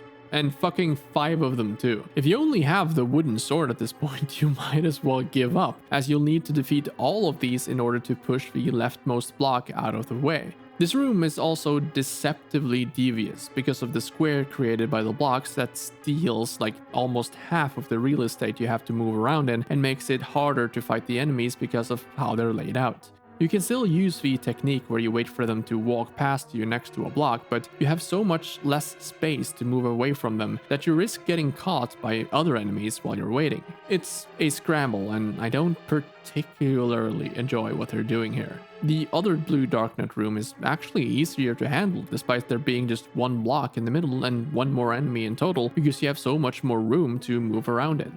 After moving this block and entering the underground, you'll find the recorder. You'll also find the first bomb upgrade if you go south instead of west here and bomb the eastern wall. It's not super obvious unless you have the map though, so that you can see that there's actually a room to the side there. By the way, I really don't like the way that you phrased this. It makes it seem like he's just offering you bombs, not actually upgrading your carrying capacity.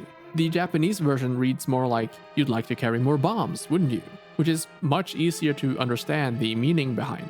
There's a second hintman here who's in an actually secret room that says secret power is said to be in the arrow. This might be referring to how you can take out a pulse voice with 1 arrow, as the Japanese version reads, "There are some creatures that are weak to sound," which is basically hinting to the microphone trick. That's pretty much all of the more interesting aspects of this dungeon. They also started to play around more with liquid and narrow paths, like this room that has darknuts in it. Using the stepladder, you can pretty easily sidestep them for a simple avenue of attack. There's also this room that has an interesting enemy combination, using not only slow-moving Gibdos, but also keys that can fly around everywhere, and also the jumping pulse voices that can hit you while you're on the stepladder if they jump over you. As I mentioned before, the boss needs to be serenaded with the recorder in order for you to damage it.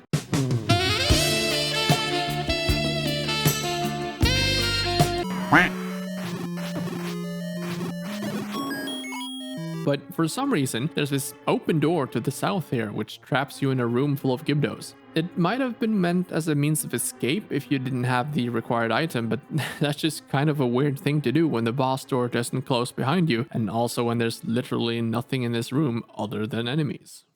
Alright, here we go. Level 6, Dragon. Genuinely, fuck this place. If you have 12 heart containers at this point, go get the magic sword before you try to tackle this place. Not just because it is found right next to the dungeon entrance, as hinted at by the old woman in a random cave by the sea that you can visit literally at any time, but also because you're going to need the damage output. Technically, you can pick this up as early as after finishing level 4, as you'll then be able to get all the overworld containers, but realistically, you won't have enough HP until after level 6, as getting the sword any earlier requires you to find one or both of those insanely well hidden heart containers. The reason you're going to want to deal more damage is that this dungeon introduces the Whiz Robe, not just the normal one, mind you, but also the much more resilient blue one as well. It's these guys in particular that are the most annoying to fight. It starts out pretty okay though. You enter the place, you have 2 options, and either way leads to a room with 5 wizrobes in them. If you go right, you'll end up at a dead end with an old hintsman telling you aim at the eyes of Goma, which is nice. Going left then is the only way to progress, and it doesn't start out too bad with some normal wizrobes, souls, and while there are statues shooting at you from all sides, some keys that needs to be defeated in order to get to the next room. That's fine. It's marginally harder than some of the other stuff we've fought our way through at this point. But after this room of traps, the game just kinda instantly goes from 0 to 100 with this fresh hell of a room with some of the most devious enemy combinations yet. 4 wizrobes, 2 of them blue, 3 likes, and the cherry on top, a fucking bubble, just in case you wanted to be able to reliably use your sword. Oh, and not only do you need to defeat them all in order to move on, they also close the door behind you here so that you're 100% trapped. This is probably the nastiest room, and the rest doesn't have anything we haven't seen so far, though the very next room sure is high on the list, forcing you into narrow pathways that works to trap you in the course of the wizrobe's projectiles. This dungeon also has the magic rod, which is basically a bow replacement, but that's its only real use, and it doesn't have the same effect as the bow does with the pulse voices and, more importantly, the dungeon boss Goma, which is taken out with a single arrow shot into its eye when it's open, barely giving you any time to even see what this boss is all about. In order to get to level 7, Demon, you need to use the recorder in this space where it looks like there should be a fairy, but there isn't. This is hinted at by an old man in the previous dungeon, though as usual it's much clearer in Japanese where he says, "There's a secret in a pond without a fairy," continuing the trend of the current dungeon hinting at the location of the next one. This labyrinth is interesting, to say the least. The dungeon is effectively split into 3 parts. In part 1, you're being ushered into a dead end in the far southeastern corner. I'm thinking this is so that you'll discover the hint about the secret in the tip of the nose, which isn't clear yet as you wouldn't have the whole map at this point, so I think it comes a bit too early. From this point on, you'll need to break down some walls in order to proceed, but luckily the game makes sure to give you enough bombs to try each available wall at least once. The game is actually pretty good at this, giving you bombs in rooms or rooms that are adjacent to rooms where there's a bombable passage, kinda giving you a little nudge in the side to try and get you to experiment a bit.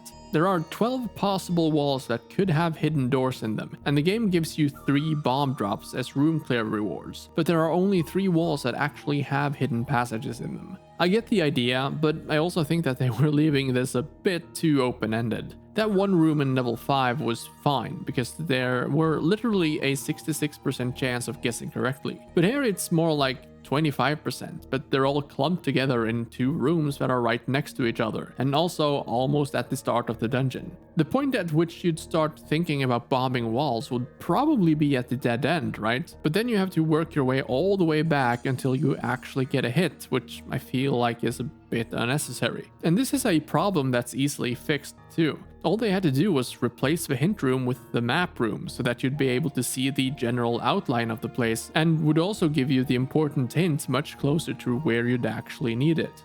Anyways, that's just the first obstacle. Part 2 is mostly a collection of rooms with enemies in them, though notably, and this applies to the entire place to be fair, they're mostly very low threat ones.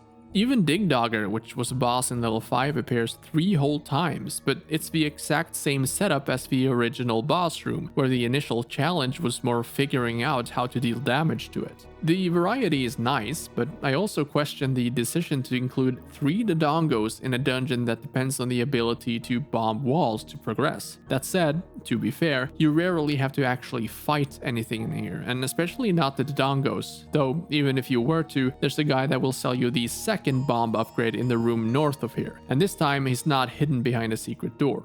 It's still a massive 100 rupees though. As for other enemies, there's Gorias, keys, and ropes. So yeah, there's not really anything that poses much of a challenge, especially not if you've found the magic sword at this point. In order to get to the final part of this dungeon, you'll need to give this Goria some bait, which if you don't have is more of an annoyance than anything else, as you'll simply have to exit the dungeon and go a couple of screens to the right in order to buy some. A little bit further if you don't know about the hidden shop with the blue ring, but let's be real, if you didn't, you probably would have rage quit a long time ago.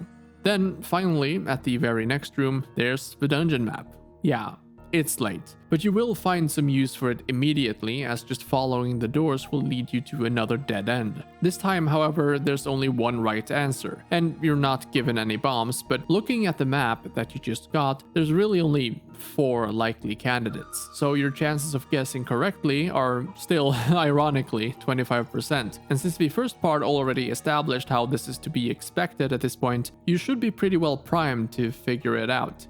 After this, it's a straight line to the much talked about tip of the nose, but like, I can't see it at all. The dungeon shapes are pretty abstract, despite clearly taking the form of something. So when there's hints that relates to the shape of whatever's depicted, it needs to be unmistakable. And a demon, which is supposed to be what's depicted here, isn't exactly universal either. So when they say tip of the nose, it's hard to pinpoint where exactly that is. Of course, this is when we're supposed to look at the instruction manual again, as the labyrinth themes are depicted here, which makes things at least a little bit clearer. It's supposed to be here though, and this is yet another dead end. I think the hint is kinda redundant, as bombing the walls and pushing the blocks would be what you'd do when met with a room like this anyways. And this is supported by the Japanese hint text that states, "Spectacle Rock is an entrance to death." This is in relation to the last dungeon, level 9, so it's a bit early, but there's a reason for that which we'll cover in a little bit. Entering the passage that appears when you push the middle block here brings you to this room, which is seemingly another dead end. But after defeating the enemies, you'll notice a certain sound.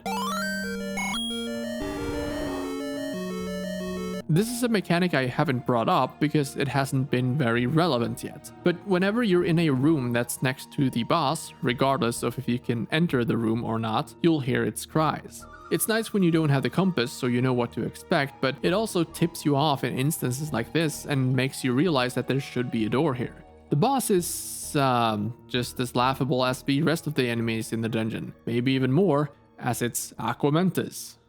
Again. And he's dead. Level 8 Lion seems a bit infamous when it comes to how well it's hidden, and I agree, it's kinda ridiculous. The entrance is underneath this one tree right here, and if you know about it, it's pretty obvious, to be fair, but the game doesn't do as well of a job of leading you to it as it does any of the other dungeons. Even the instruction booklet isn't going to be the most helpful here. To the game's credit, they were trying to stay ahead of the curve here and supplied some helpful hints to find the last 3 dungeons, though I think there wasn't any need to include the hint about level 7, as they managed to include that pretty well in the game itself. Hints for 8 and 9 though are appreciated. That said, the hint for where to find level 8 isn't the best, as it tells you you need to burn a tree in the green forest, but have you seen how many trees there are here? Finding out just how many is something any Austin would probably make a video about. Thankfully, you're also told to find an old man near the ocean to find out which tree to burn. But this guy isn't even remotely near the ocean, he's in the fucking hills of Death Mountain. Anyways, he'll tell you that the secret is in the tree at the dead end, which doesn't make things much easier, but you can take a look at the map in the instruction booklet and get somewhat of an idea of where that might be. Anyways, the dungeon itself is a shit show. To start with, it's not too bad. Go all the way to the left and you'll find the magic book which powers up the magic rod. According to the manual, of course, this is just the first of 2 dungeon items, so we're going to have to keep our eyes open for that other one. The way you want to go through is straight up from the entrance, and after bombing through a wall here after killing a manhandla, you're met with this one. This is the most diabolical room in the game so far. Not only do you have 5 blue dark nuts in a room without any obstacles, but there's also a statue in each corner that's continually firing at you while you're trying to take them down. And yes, you do have to defeat all of them before you're allowed to move on. There's a reason why the manual tells you to seek out the potion ladies before heading here. Going left and straight up from here leads you to the hint room that tells you about Spectacle Rock being an entrance to death in the English version, while in Japanese it says, "Look for the arrows in Death Mountain," which is interesting. Put a pin in that. From here, the only obvious way to go leads to the boss. Well, you do need to blow up this wall in order to progress, but this should be pretty obvious by now. You have to go through this room though, which is 6 blue dark nuts with only 2 statues this time, but they're in the middle.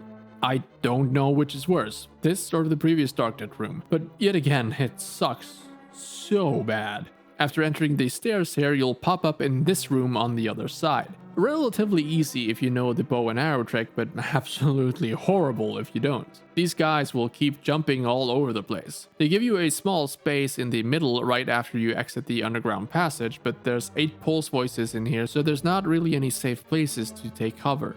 Heading in the obvious direction will lead you to another hint, this one telling you that 10th enemy has the bomb. I haven't mentioned this yet, mostly because it's a kinda obscure mechanic that beginners won't be able to take advantage of a lot anyways, but there's a hidden combo meter in the game that will force drops from enemies. Each enemy you kill, excluding keys and gels I believe, will increase the combo counter by 1, and taking damage will reset it to 0. For every 10th enemy you kill without taking damage, it will drop a blue rupee. And that's fine enough, but hey, you might think to yourself, that's not a bomb. Well, yeah. In order to get it to drop a bomb, you need to, and I shit you not, kill that enemy with a bomb. How obscure isn't that? Of course, since bomb drops are worth 4 bombs, you're still up 3, but my god, that hint just does not get across that information well enough. There's also a forced drop at 16 that only happens once for each restart of the combo meter, which makes an enemy drop a fairy, which heals you for a measly 3 hearts. But I'm thinking that if you can defeat 16 enemies without taking damage, you don't really need the fairy. There are, by the way, also much easier ways to get your health back. The Japanese quote translates to search for the lion key, which is somehow still a better hint despite the instruction manual clearly showing that the item is supposed to be in this dungeon. Actually, where is the key? Where's the boss? Well, the boss is simple to find as you'll naturally hear its cries as you navigate the rooms around the boss arena, just like you had to do in the last labyrinth, which should make you try to bomb the walls, especially if you already have the compass. But the lion key, and maybe even more importantly, the map, has been nowhere to be seen as of yet. This item is actually pretty well hidden, though if you keep in mind these dungeons are supposed to at least remotely resemble their namesakes, there's really only 2 places where you can expect to find a bombable wall. Still, it's tough to find, and I think this is by design, as they also hide the map behind the entrance to the back part of this dungeon. And to be fair, despite how it makes the final dungeon a lot easier to navigate thanks to essentially giving you an unlimited number of small keys for a dungeon that's severely lacking them, it's not strictly required to finish the game. That said, it makes it infinitely more fun than having to stop the adventuring and go back outside and grind for money in order to buy more keys. You know what? Let's actually count how many keys you'd need to complete the last dungeon. So, assuming you unlocked all the doors and found all the keys in all the dungeons, you'd, at the point of finishing level 8, have a whole 2 spare keys. There are 3 keys in the last dungeon, giving you a total of 5, and there are 16 locked doors. Apparently, you can hold 255 keys at once, so that's nice, I guess, but at the very least 80 rupees per key, that's 710 rupees for the 9 keys you'll need to unlock all the doors in the last dungeon. That said, at the extremely low chance that you guess every door correctly, you'll actually be able to make it with just 4 keys, and that's if everything is done perfectly, but yeah, that's not gonna happen. So the lion key might as well have been required.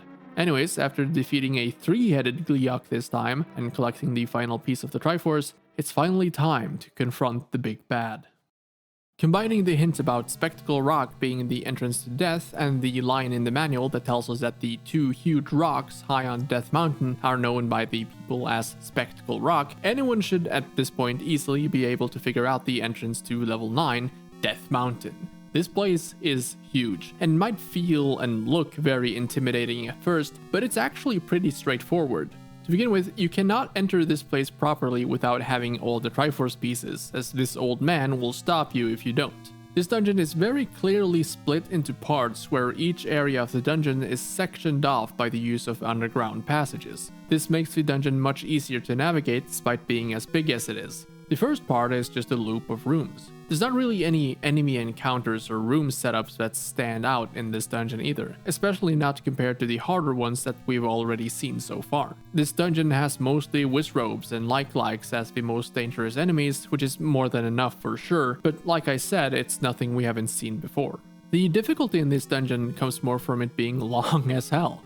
After traveling around the loop once, I think it's pretty clear to anyone that's played the game up to this point that there's a room hidden in the middle here, and making every adjacent wall being able to be bombed was probably a good idea, having the player only need to try any of the walls once and be rewarded for it.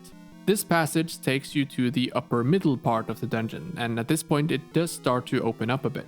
This is also one of the least hostile parts, having mostly lesser enemies to deal with like Vyres, Gels, and like-likes, all in very unthreatening setups. Well, unless you had 2 rooms to the right from where you pop out where you'll encounter the first of many Patras. This is kind of a stupid enemy. Its attack patterns are non-existent, which means that there's no way to prepare for this ring of flies or whatever to expand out into the room and hit you. The only real way of staying clear of danger is standing outside the expanded ring's reach and wait for them to come to you before you attack, and that's fine, but there's a lot of them, and they take a couple of hits each with the magic sword even. So waiting around for them to expand their reach for like maybe a second each time just ends up being annoying. Thankfully, there's only 2 of these that are actually required to beat in order to complete the dungeon, which is the one that appears in a room with a staircase you need to move a block out of the way to reach, and the one stationed right before Ganon. But you will want to defeat them all because of what these guys drop, or for the ability to try and push the blocks in their rooms in order to uncover potential secrets. None of the blocks in the rooms actually hides anything though, but a first timer doesn't know that.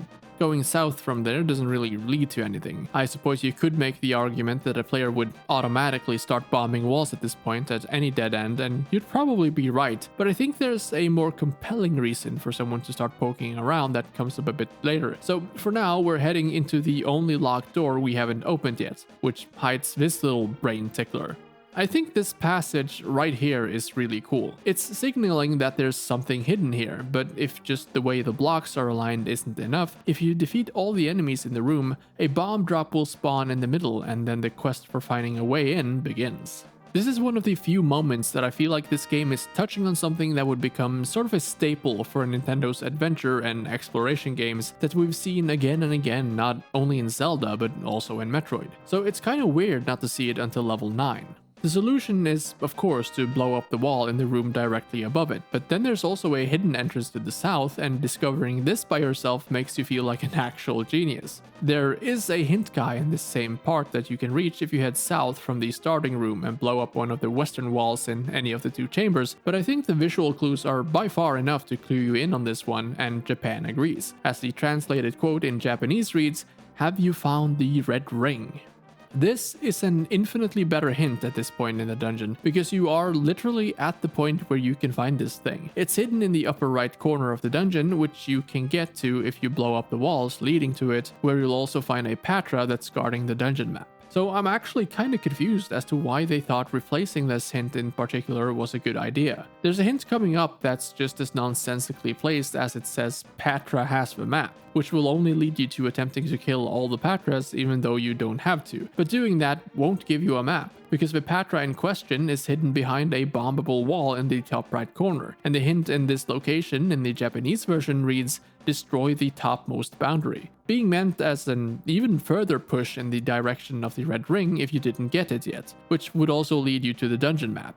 I like some of the changes they made, but this is just a complete failure on the localizer's part, and actively makes the game harder for the player. The only hint that's unchanged then, and thank God for that, is the one north of that first Petra room which says, "Go to the next room," hinting at the bombable wall to the left that will lead you to the staircase that takes you to the third part of the dungeon. Going north from this and bombing the upper wall leads to the Patra has the map hint, while any of the 2 other doors will put you on a path that converges at this room with a staircase in the middle guarded by yet another Patra. The southern part is just a bit of a detour for some reason, but it's most likely the first time you'll encounter the blue version of the Lanmola, which are way too fast to be stuck in this constricted of a room. Anyways, the important part is this room. Notice how there's no way to get to the end of the dungeon without walking through this room and seeing this very obvious and tantalizing staircase. The reason for that is that it leads here to a seemingly empty room with just enemies in it. But if you've been playing for this long, it's obvious that there's a secret here. True enough, bombing the northern wall leads to this room, another one that's seemingly empty. But if you remember that one hidden staircase in level 7 that leads to the boss, it's pretty obvious what you're supposed to do here. This staircase leads to the silver arrows, an item that is required to kill the final boss. So yeah, that's why they deliberately made you walk through this room and showed you the staircase. Of course, you still need to find 2 secret entrances, but if they made it too easy, it wouldn't feel like a victory.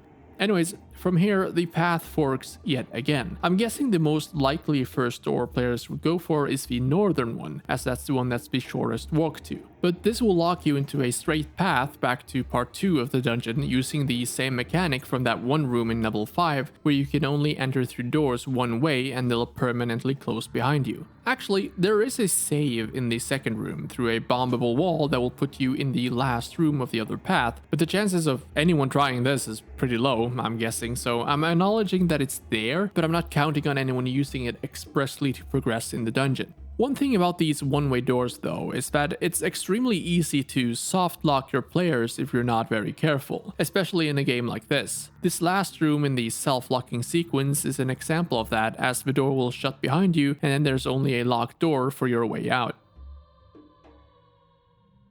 Now, you might argue that you're given a key in the previous patrol room, but then you have to take into account that in order to actually get back to where you were, you'll need to pass through not only this locked door, but also 2 more before you're in a room you can blow up in order to get back. Oh, but that's something they thought about, as they place a bomb drop in this room that's out of reach unless you specifically enter from the northern or western door. Oh, and also, this is how you'll find the hint Ice of Skull has a secret, if you never found the bombable wall that led here. This is also part of why the fact that they changed this from the original "have you found the red ring yet" hint is so mind-boggling, because at this point you'll have explored most of the dungeon, which should give you somewhat of an idea of where the ring is hiding. You also don't really need the compass, as the location of the boss isn't going to help much at all, as you'll see soon. Because after heading through the underground, going from this room in the far middle left of the dungeon to this room, then bombing your way through to this room and heading down the next staircase, you'll show up here where you'll need to defeat another Patra in order to gain access to the final boss room. So yeah, as going through like 2 underground paths that pops you out in completely different parts of the map, you wouldn't really gain anything from knowing where the boss is. Anyways, this is Ganon, and if you know how to deal with him, he's a total pushover. He'll turn invisible and move around the room while shooting fireballs at you, but he'll become visible for a very short time if you hit him with your sword, which looks like it might damage him, but it won't. Well, not really, because the only way to kill him is to shoot him with a silver arrow after hitting him a few times until he changes color, at which point he explodes into a heap of gore with the second Triforce resting on top of his remains. Part of the fight is the puzzle of figuring out how to damage him, of course, but ultimately I don't think it's a very special fight, as it's pretty obvious that you need to use the silver arrows at some point, given that you'll find them in this dungeon. So the only thing left is to rescue the princess, and congratulations! You're halfway done with the game. Before we head on to second quest, which is by far the more interesting part of the game, dungeon-wise, I want to go over the dungeons in the first quest in more broad strokes. The first thing I wanted to discuss is the notion that you can do the labyrinths in whatever order you'd like to, which, if you've followed along so far, should be pretty obvious is not the case. Level 1, 2, and 3 are obviously fine, though for a first-time player, I'd probably recommend getting the white sword before doing 3 because of the spike in difficulty. Level 4 obviously can't be done without the raft you get in 3, and levels 5, 6, and 7 can only be completed with the step ladder you get from level 4. Even then, you'll need to get the bow from level 1 in order to defeat Goma in level 6. You'd also probably want the magical boomerang from level 2 in order to stun enemies in the harder dungeons, and you need the recorder to even access level 7. So the only dungeons you're able to do from the get-go safely is 1 and 2, with 3 and 8 especially being more of a technicality because of the difficulty you'd have heading in there with the wood sword and 3 hearts. This also applies to the ones you need the stepladder for. There's just no way to get through them unless you're a seasoned veteran, and there's not really any incentive to do so either. Sure, it can be fun for challenge runs, but my point is that when you're playing the game normally, doing the dungeons out of order isn't really something you'll realistically want to do because of the difficulty curve. The game is built up in a way where you're meant to go from 1 to 2 to 3 and so on. You can still enter some of the later dungeons, of course, even if you can't complete them, but thanks to how they're set up, there doesn't seem to be much of a point to, as some dungeons won't even have enough keys in them to open all the doors without bringing some with you from the previous ones, or buy whatever you're missing. You're also getting important hints for not only where to find the next dungeons, but also for how to deal with them. This is why the discourse that popped up around the time of the release of Breath of the Wild never resonated with me, because the defense of they're going back to the roots of the series where you could do whichever dungeon you wanted, whenever you wanted, has never been the case.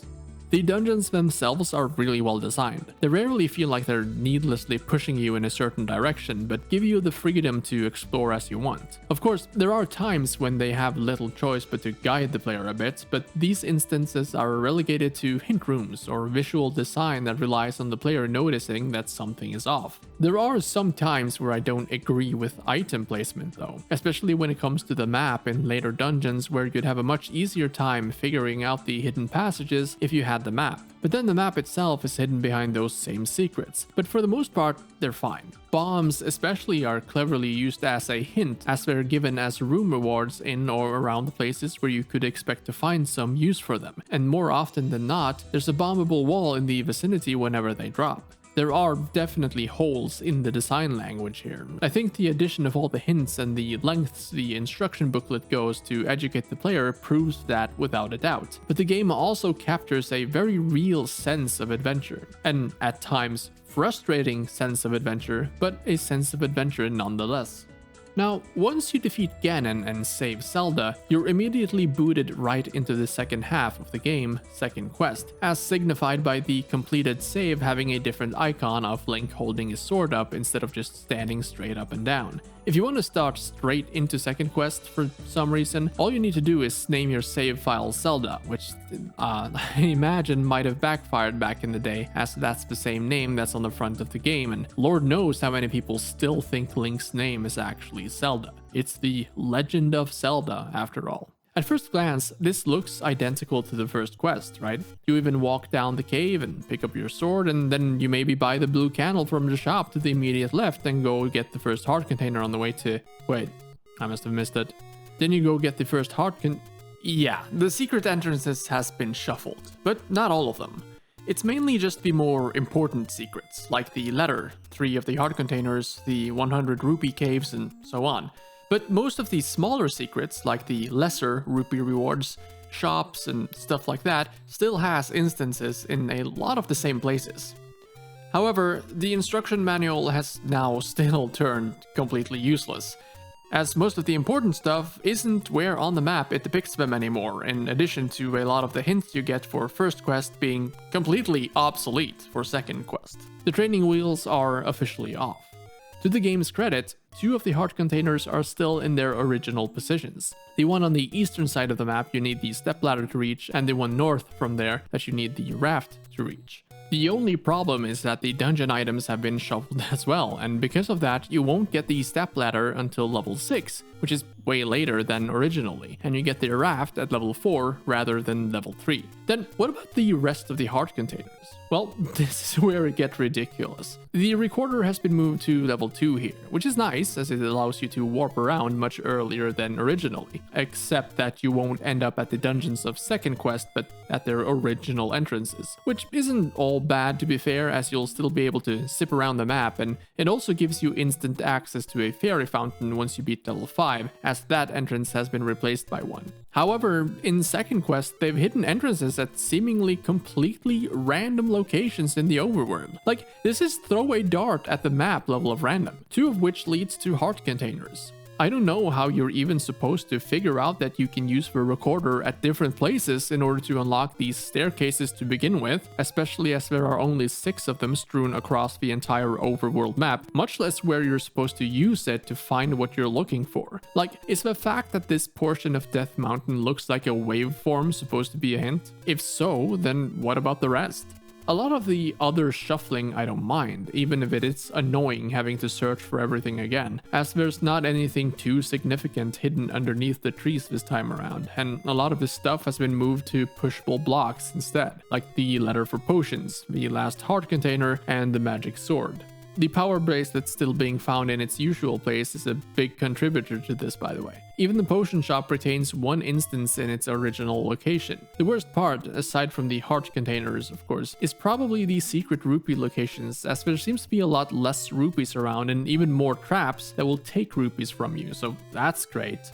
Thankfully, there's also an instance of the gambling game that hasn't been moved. Oh right, that reminds me, the hidden shop is now truly hidden. As level 2 now has taken the spot the shop used to inhabit, they did the unthinkable and moved it to possibly the most obscure location in the original Overworld, the top right square of the map. I get hiding a rupee reward here, right? But the hidden shop that has one of the most important defensive items in the game in it, in a game mode that's even harder than the original quest? Sure, hide it somewhere else, but why here? The only thing you actually achieve by hiding stuff like heart containers and the blue ring in different and much harder to find places is having players spend more time looking for them, as it's almost required to beat the original quest, much less the second. Though not immediately, as the first dungeon goes a little bit easy on you. Level 1 is still at its original location, but that's pretty much the only thing that's the same. The enemies are different and the layout is completely different, as the dungeon takes the shape of the letter E this time. I think this is a pretty cool way to differentiate playthroughs, and the first dungeon is a very strong one. If you head right, you're immediately given the boomerang, which is one of the only items that hasn't been shuffled away. As you progress in the dungeon, it'll quickly become clear that this isn't the same one you knew from before, as already in the second room, there's statues firing balls at you along with the Gorias, and then the room afterwards has Stalfos in it that has suddenly gained the ability to fire sword beams, which deals an insane amount of damage for level 1 standards. I also like the middle part of the E here, where you'll see the map on the other side of the water, but to get to it, you'll need to defeat a Dodongo in the northern room. In order to actually get to the boss though, you'll need to bomb your way into the very obviously hidden room in the lower right, and then bomb your way into the boss room, and the dungeon actually does supply you with the exact number of bombs you need for this. But all of this is going to be very standard to anyone playing the game at this point. Oh, and the boss is still Aquamentus. Level 2A, as previously mentioned, takes the spot of the secret shop, and the difficulty shoots up with this one, having enemies like Gibdos, Pulse Voices, and fucking Darknuts in it. It's worth mentioning that at this point the only heart container you can find in the overworld is the one in the graveyard that you need to push aside a grave in the top left corner to uncover. So the likelihood of having someone having 5 hearts and access to the white sword at this point, which is thankfully still behind the entrance on top of the waterfall, is very low. To the game's credit though, you at no point need to kill a room full of Pulse Voices or Darknuts in order to progress. There's one room where you'll need to dispatch of 5 Gibdos in order to open a door, but the way the room is set up, combined with their slow movement, makes that more than manageable. It's the same with the map and keys required to unlock necessary doors. There are a total of 4 doors with 6 keys in the dungeon, but only 2 of them are locked behind rooms that could be considered hard. One of them in this room with 2 Pulse Voices jumping all over the place, 2 Gibdos and 2 keys, while the second requires you to take out a Manhandla, which is not the boss of this dungeon. The path to the boss, a 2-headed Gleeok, is actually very straightforward. Some problems arise though when you're trying to find the dungeon item. This is the first time Second Quest introduces a new mechanic to the game that you won't find in the first one. You have another encounter with this type of room, but bombing the end of the wall doesn't do anything. Killing all the keys in the room spawns a key in the upper left corner, so it wouldn't be too weird to assume that the function of this room was to have a funny way of giving you a key to the door in the northern room that leads to the dungeon map, right? That's at least what I thought. Turns out, in order to get to where the dungeon item is, you need to, and get this, walk into the wall. And it's not like in the overworld, where you'll simply instantly pass through, right? You need to walk into the wall for just long enough for it to feel like this isn't doing anything before it activates. There are one-way and both-way versions of this, and while it doesn't drain any resources, I'm not too sure what to think of these compared to the bombable walls. On one hand, they're much easier to search for, as they don't require any resources to pass through, though on the other, it can be somewhat of a risk, as it's possible to slip through a one-way wall and get stuck or disoriented, while with bombs, you always have the option of heading back the same way, while also being easily spotted as there's a literal hole in the wall. I think this initial passable wall kinda soured me on the concept, as there's literally nothing hinting towards it even being a mechanic that exists, with no hints about it either in-game or in the manual. And this is on the way to the dungeon item too, which if it was me, I'd much rather place it somewhere along the way to the boss, and possibly not with anything else in the room. Level 3, L, is true to its name, except it's not quite an L. It also has these 2 rooms way off in the distance over there. This seems like a dungeon that was supposed to be the first one, because I have no idea what's going on over here with the enemies and the layout. The boss is 3 Dodongos, and they're literally 2 rooms away from the entrance. I was so confused once I defeated these 3 guys, who I thought were just going to be some mid-boss that hit the dungeon item or something, and then they gave me a heart container instead. I mean, we already saw a Dodongo as a mid-boss in level 1. All you need to do after this is go through the hidden staircase in the room south of this one, kill the Gorias, and then collect the Triforce piece and you're done. If you want the magic boomerang though, you'll have to head all the way north in the dungeon and give the Goria there some bait to have it let you pass. But this is an oddly easy dungeon for being the one that comes after level 2, having only ropes, Gorias, Stalfos, and Wallmasters in here, enemies that aren't really considered very dangerous. And it's not just the enemies that are easy. There's also not even a single bombable wall or particularly hidden secret here. If it wasn't for the fork next to the boss room, the entire dungeon would be almost a straight line. If you could head here before going to level 2, that would be preferable, as you could easily kill the Dodongos and go find the white sword after getting your 5th heart container, giving you at least a little bit of an edge before diving into a bunch of Pole's Voices and Dark Nuts in level 2, but you're literally required to use the recorder in order to find the entrance to level 3. So that's impossible unless you go through level 2 just to find the recorder, but at that point you've basically completed the hardest part of the dungeon. Level 4, D, is where the game goes kinda unhinged. This is where the game introduces 2 new enemies, the red bubble and the blue bubble. We're about halfway into the second part of the game and they're still adding more. There's one small problem though, which is that if you're not attentive enough, you might mistake these guys for normal bubbles. If you head right immediately after entering the dungeon, you'll encounter a room full of red ones, which I immediately thought was very odd, but I didn't think much more about it. Heading north from here, you'll end up in a room with blue bubbles, but also with a few blocks here and there in order to limit your maneuverability. What you're never told is that touching the red bubbles takes away your sword permanently, while touching the blue ones gives it back. I get what they were trying to do here, putting a room full of reds first and then a room full of blues with some added obstacles that should in theory make it harder to avoid them, seems to have been designed to teach the player about the added mechanics, but it doesn't work that way thanks to 2 issues. First of all, despite these 2 rooms just going in a loop, you're not locked in and you don't have to do them in the particular order you'd need in order to learn what they're about. This is the price of freedom that's too unrestricted. The second problem is that you're never required to actually use your sword here, and as you most likely already know that bubbles can't be damaged after having played through most of the game so far, you probably won't think to either. The combination of these 2 problems might play out as heading into the red bubble room, get hit, and then exiting back out through the same door, or doing the blue room first and then get hit as you're leaving the red room, eventually ending up in a room with actual enemies like Dig Dugger here, or the next one with Dark Nuts and Pole's Voices, suddenly realizing that you can't use your sword for some reason and getting extremely confused. What they should have done in this instance is something like having one-way doors going into the red room and out of the blue one, and maybe adding some weak enemies in order to not only bait out the use of your sword, but also making it more likely that you're hit in each room. This is important because one of the very next rooms will have this particular setup where they have 3 red bubbles with just 1 blue one and a bunch of enemies at the same time. You'll have to defeat these guys in order to move on too. Well, there's this locked door to the side you can go through, but that just leads to the magic book, which why would they even bother putting this here when it's useless for most of the game since you won't find the magic rod until fucking level 8. Moving on, there's a second darknet room that drops a key which you can use to get into the right here, which has a pushable wall that leads to a bomb upgrade. This is kind of a devious inclusion in this dungeon though. For now, I'll just say that I probably wouldn't buy this if I had less than 150 rupees. But it is pretty nice to have, as there are only 3 bombable walls here, but also 4 Dodongos you'll want to defeat. It's not just because of the rupees that it's devious, but also the location of the room within the dungeon, as this part is going to be completely locked out from you until you're literally at the Triforce piece thanks to this one-way door. From here, you really only have one option.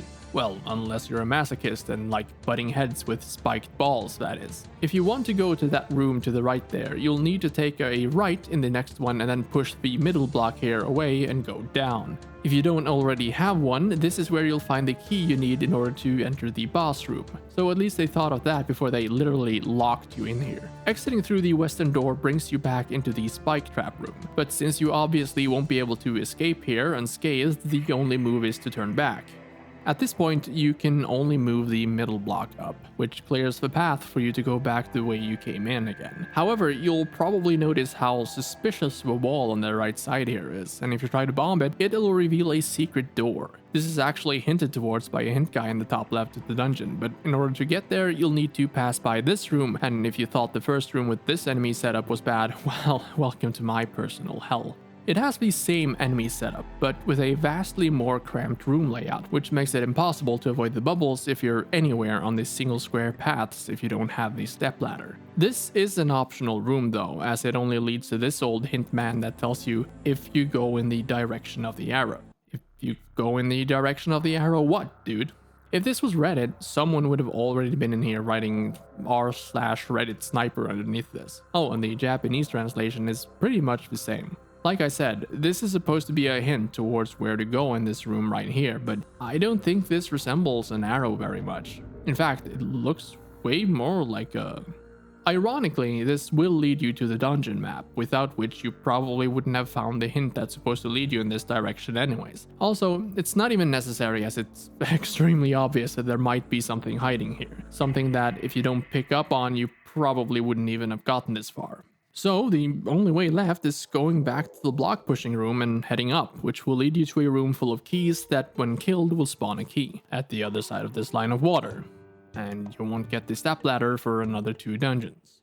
Since we now have the map, it's pretty obvious that there's something hidden behind this wall, so after bombing it and heading inside, we're met with this: leave your life or money. See, this is why I recommended not to buy the bomb upgrade, because in order to progress to the end of the dungeon, you need to pay this guy. The door won't open unless you do, and if you choose the -1 heart, you'll be losing a whole heart container permanently. Thankfully, they are giving you the option to escape, though it's only good for escaping into the locked off part of the dungeon you were just in. But imagine if they didn't. Yeah, that would never happen, and especially not twice in a row, right?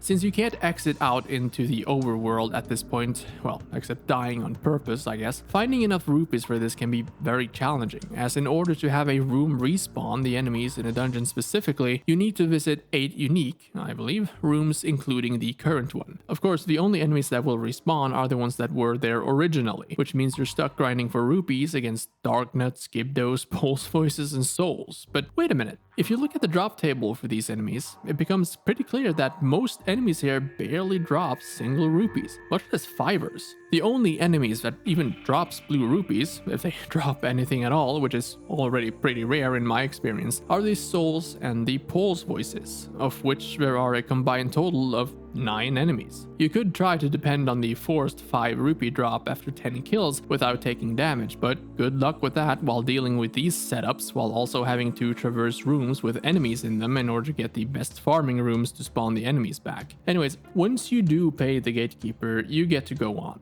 First through a room with 3 blue bubbles, and then through a room connected by an underground passage with 3 red bubbles until you're at the boss, which is Dig Dugger, yet again. Even though we fought one in the literal second room of the dungeon. Also, I do not understand why this red bubble room is even here. It only serves to annoy the player by forcing you to go back through the underground passage in order to get your sword back if you get hit, as you potentially can't defeat the boss without your sword. And you know, you'll probably want to be able to use it after being done with the dungeon too. But the dungeon is actually not done after the boss, because in what must have been some sort of drug-fueled idea workshop, they decided that, hey, what if we put some pushable walls in the Triforce Piece chamber? What a great fucking idea, guys. No one will ever see that one coming. Which is kinda bad, as this leads to the raft, which you'll need in order to access the next dungeon. To be fair, even without the map, you should notice that there's more to this place after exploring most of it, but placing the hidden entrance here, of all places, is kinda unprecedented. I wouldn't mind this too much if this was where the magic book was hidden, but since it's as vital of an item as the raft, and especially since you'll have no idea which items you'll find in the different dungeons like you do thanks to the manual in the first quest, and might therefore incorrectly assume that this dungeon only has the magic book, my conclusion is that this is needlessly hard to figure out. Once you have the raft though, you're able to access what used to be level 4 but is now level 5, Zet. Compared to 4, this is actually a pretty chill dungeon. Well, as chill as it can be while still having wizrobes in it, I guess. There's this locked door in the third room that leads to where the bow is, but if you don't have a key, you'll actually have to find one somewhere else, as the only keys in this dungeon are either behind this door or on the other side of a strip of water, like that other one in the previous dungeon. But as there's been a surplus of keys so far, this probably will not be a problem, as you'll likely have at least one spare key with you. Other than this, there's really not that much to talk about with this one. The room with the staircase that goes down to the bow is a red bubble room, but in this case I don't mind as much, as you'll never have much use for your sword until you get back to where there's a blue one. And not only do you actually have to defeat all the enemies in the room you pop up in order to even get to the red bubble one, the only other enemy is a Goma that can't be damaged by your sword to begin with. This drops a key though, so you'll have to have had the foresight to actually buy the arrows before coming here in order to be the most efficient in going about it, which you probably will have done at this point. But it's not that big of a deal if you didn't, as it's so early on in the dungeon and the nearest shop that sells the arrow is only 6 spaces away in the overworld. Other than that, there's this nasty setup that switches the dark nuts in the previous similar room for wizrobes, and I hate it even more. And yeah, the dungeon is a big set, so for anyone that's been paying attention, the first 5 labyrinths is actually a jumbled arrangement of the name Zelda. So from level 6 and onwards, you're gonna have to use your imagination to determine what these things are supposed to look like. So what's this then? Santa Claus? Or some weird faucet or something? I don't know. What I do know though is that this dungeon hides the step ladder, not just because I've looked at the filled in overworld map that tells you where everything is, but also because as it was with the first quest dungeon that contained the step ladder, they make it crystal clear that you're going to need it in order to progress here by blocking off paths with liquid, and you'll eventually be pushed towards finding it. There's not really any notable rooms here either. The only thing I can think of is that this is yet another instance of you having to bring a key with you into the dungeon in order to progress, but again, this probably should not be an issue.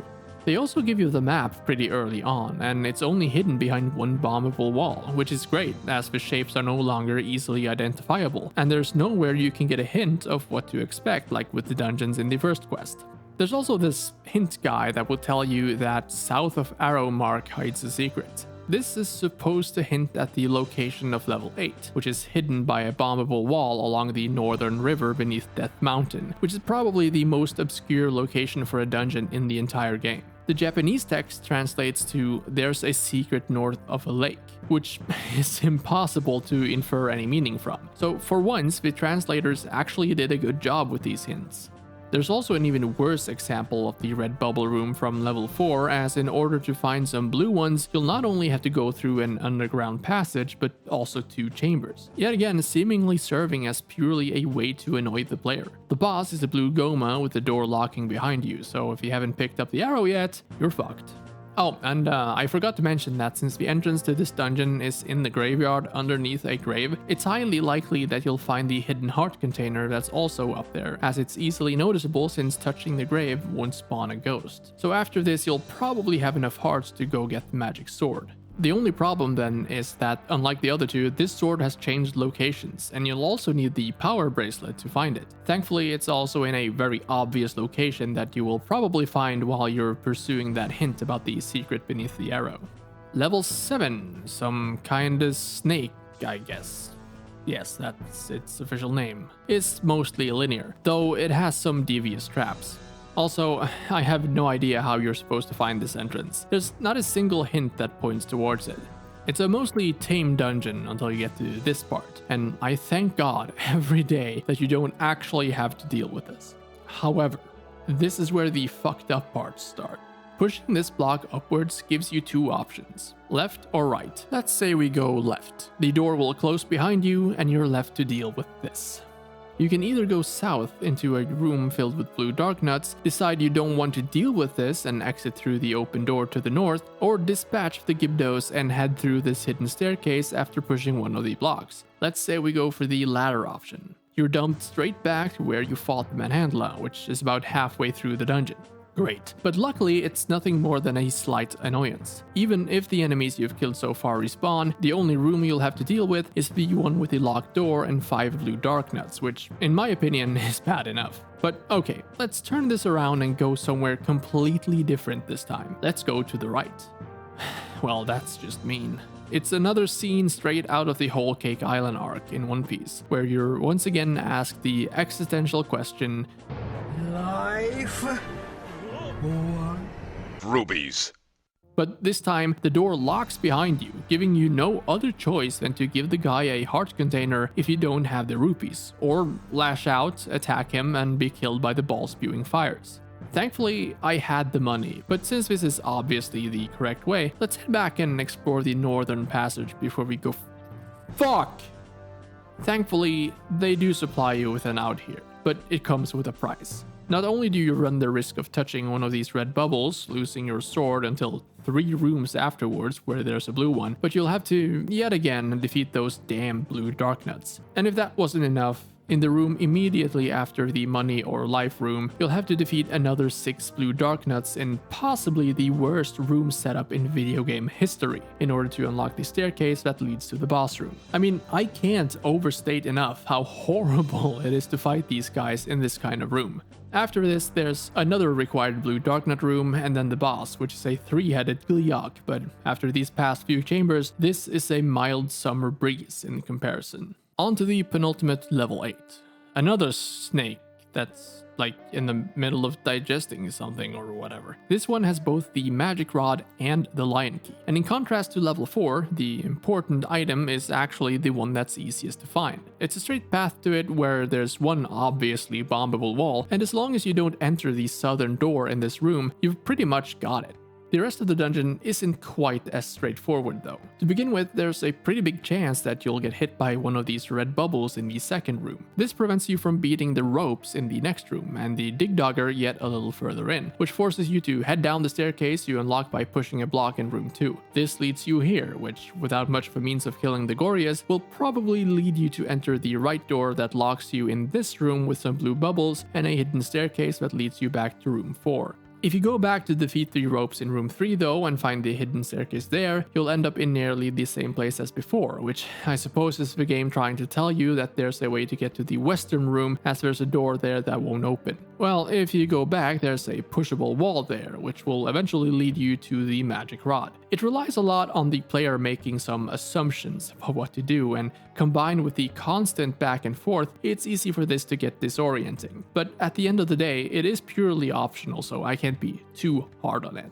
What I will be hard on though is the dungeon map, because there's only one way to find it, and that's to bomb this wall in the blue Goria room. I know this is level 8, but since this is first of all not a letter like the early dungeons, and second you can't find the general shape anywhere in the manual like with the first dungeons, there's nothing hinting toward there being anything at all here. Sure, there's an empty space that might look interesting, but in order to come to that conclusion, you've probably already found most of the secrets that the map would help you uncover. Anyways, pretty much wherever you might go, you'll eventually find your way back to one of these first 3 rooms from here. So the only way then is forwards. After habitually checking every block in every room, you'll most likely end up finding this hidden staircase in the Dig Dogger room, which will pop you out right here. This is supposed to be a hint that there's a room in the lower left corner, and exiting this place through the wall here will give you one option, which is to go left. You can also end up here as you're looking for the lion key, but you won't get this hint that way. So after pushing through this wall, it's a straight path to the boss, and that's all of the Triforce pieces in second quest. The only dungeon remaining then is level 9, Death Mountain, and it's fine. There's pretty much more of the same as you'd expect, with rooms that exist to show that there's a secret path somewhere in the adjacent room, like here, where there's not only a railed-in path, but also a blue rupee that spawns on the other side of the room when you kill all the keys, showing you that not only is there most likely a hidden entrance to the left or right, but also one at the top. It requires you to pay attention, but that's nothing new, and it leads to the map, which reveals the shape of the dungeon is basically Ganon's head, making it even more obvious that there's something hidden next to this chamber, as it's the empty space that's supposed to be one of his eyes, if you remember the hint and what was in the eyes in the first quest, level 9, as this is where you'll find the silver arrow. It's not as in your face as level 9 in first quest, which made absolutely sure that you'd at the very least have to pass by the very visible entrance towards where the silver arrow was. This dungeon also has the ultimate instance of the red bubble being used in an annoying way.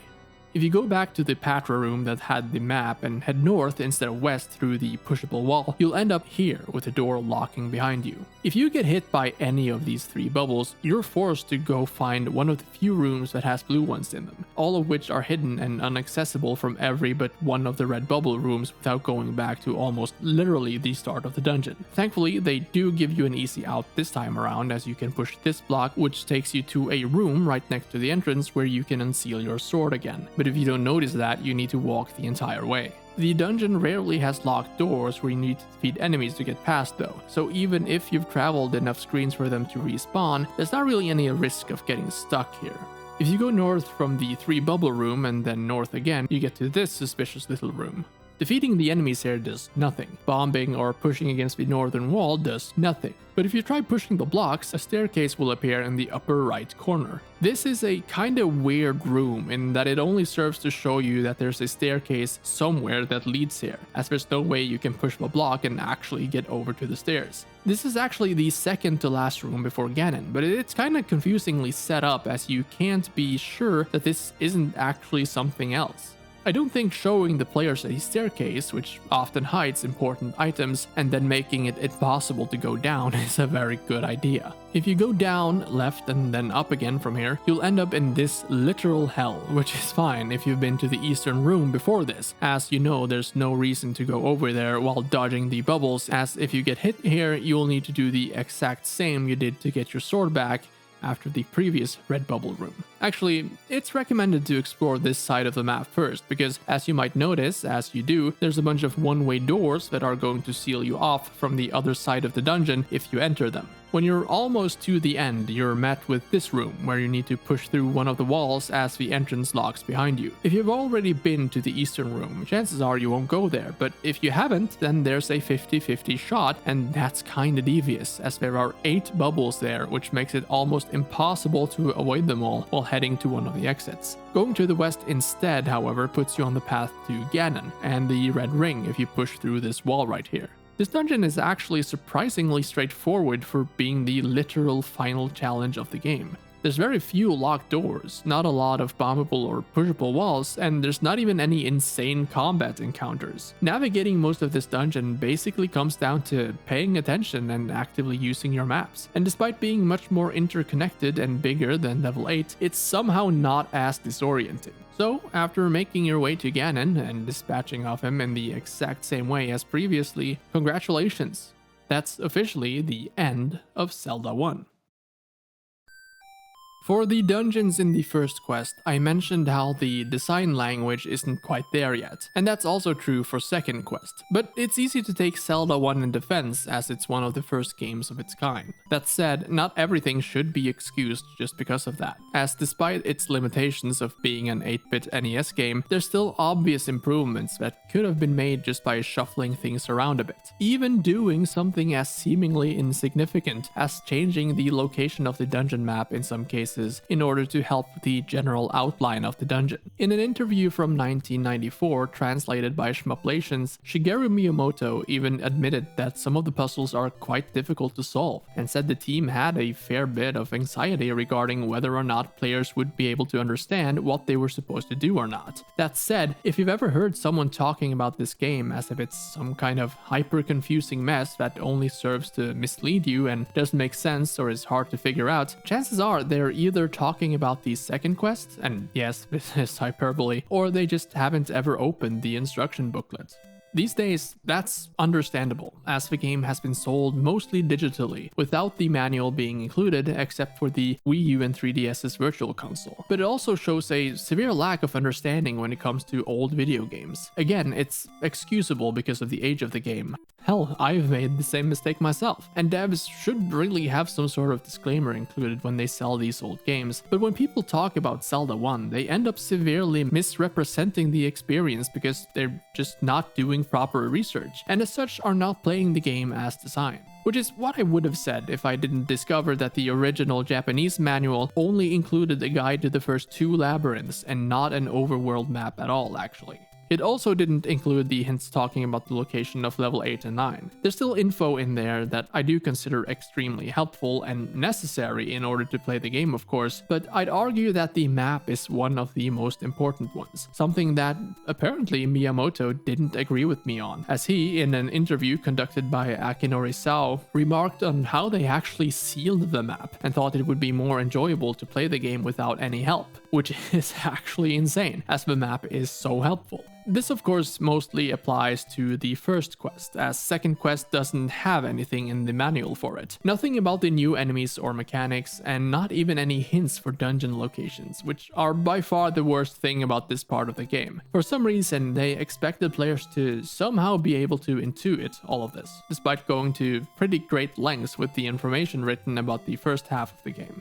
I'm sure the whole second quest thing put people off it as well, as literally starting the game from scratch isn't something that I personally liked either, but I do see the need for it if they wanted to include all the extra dungeons, as simply expanding the overworld was probably out of the question thanks to storage limitations.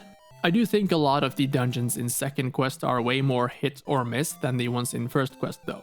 The first 9 felt more coherent than the latter 9, where especially level 3 and 5 felt very out of place in the difficulty order, being overly easy despite having items in the previous dungeons being required to even enter them, and levels 7 and 8 feeling almost slapped together at the last minute thanks to the similar layout and general messiness when trying to navigate them. I think if they managed to more clearly convey their ideas through gameplay in both parts of the game, people would look at Zelda 1 more favorably, because it's a lot of fun most of the time. That said, the enemies in combat is probably the weakest part of the game. There is a lot of variation, much more than should have been expected, but most of the difficulty here comes from enemies being kinda unhinged. Any enemy that has clear and predictable movement patterns is a breeze to fight, even despite some of them having a lot of HP, because you can stand there and attack them without having to constantly guess where they're going to be after the next frame. The Octoroks, or most overworld enemies really, are fine since they're so weak, but foes like the Darknuts that you can't attack head on, or the Wishroves that can phase through obstacles and fire magic at you, or the Pulse Voices that jump around all the time, doesn't need jerky movement to be challenging. They already have a lot of health and their own gimmick, and since a lot of the stronger enemies also won't get knocked back when you hit them and often move on the faster side, you're not protected from them suddenly deciding to turn towards you and ram your ass into the wall. This is also supported by the White Sword being pretty much the baseline for combat, as its location is basically given to you, with the Magic Sword being more like a hidden upgrade that's only cryptically hinted towards. And for a first time player, the White Sword just isn't going to cut it with the way the enemies are set up. It only leads to frustration at every high-level combat encounter. So the most enjoyable factor here is the level design, but that's not perfect either. It's really cool seeing and recognizing it as the original attempt at the visual and mechanical language that they would go on and refine and iterate on until near perfection in the later games though. Even in the overworld, there's a real attempt at guiding you around to the different dungeons, but there's too much freedom being given to the players here. You can stumble upon dungeons, but you won't be able to do much in them, either due to missing an item or just being too weak. You can explore the dungeons as you please, but there's a real risk of missing something important. I'll admit, the level design is rough, but there's clearly an attempt being made at cluing in the players about bombable walls when they have specific rooms spawn bombs, for example, or lead you into something that seems like a dead end, but is obviously not. A lot of the exploration is aided by the item select screen map, which I'm pretty sure is purposefully not filled in once you find the dungeon map in order to help you navigate and better notice where you haven't been yet. There are of course instances when the game is legitimately confusing, a lot of times thanks to the poorly translated hints, but also because of the level design itself, where it's not always super clear where to go. I think the game barely survives on the notion that you're supposed to feel this way. It kind of sells itself as an adventure game where you're expected to have some trouble figuring things out, but it's definitely not the kind of gameplay that would survive in this day and age, as is very apparent if you watch almost literally any YouTube video about the game. In an interview from 1989, translated by Shmupulations, Miyamoto talks about how he wanted to create a game world that conveyed the same feeling you get when you are exploring a new city for the first time, and how part of the design philosophy was to have players get a little lost in the world in order to better immerse them in it. I think the idea is cool, but in practice, it doesn't always work as well as Miyamoto probably imagined. Also, in what kind of city do you need to go around and blow up random walls in order to go where you want to go? Ultimately, even these days, I don't think Zelda 1 is a bad game. More like a misunderstood game that hasn't stood the test of time. No matter what you think of it though, it's undeniable that it's one of the cornerstones of the type of adventure games we have today. Hey there, thanks for sticking with me until the end. I hope you enjoyed what artistic flair this little green screen experiment provided. As always, liking the video and sharing it around is very, very much appreciated. And hey, if you want to support in a different way, there's always Patreon and YouTube membership you can consider, like these guys. So yeah, this turned out to be quite a long video on Zelda 1 of all games. On the outside, I was thinking, this will be like half an hour, but I kept finding things to talk about, so I hope you liked the video. I worked hard on it. Skyrim's next. That's gonna be fun. This entire green screen setup was basically as a test for that. I'll be way more involved there. So, yeah. Subscribe.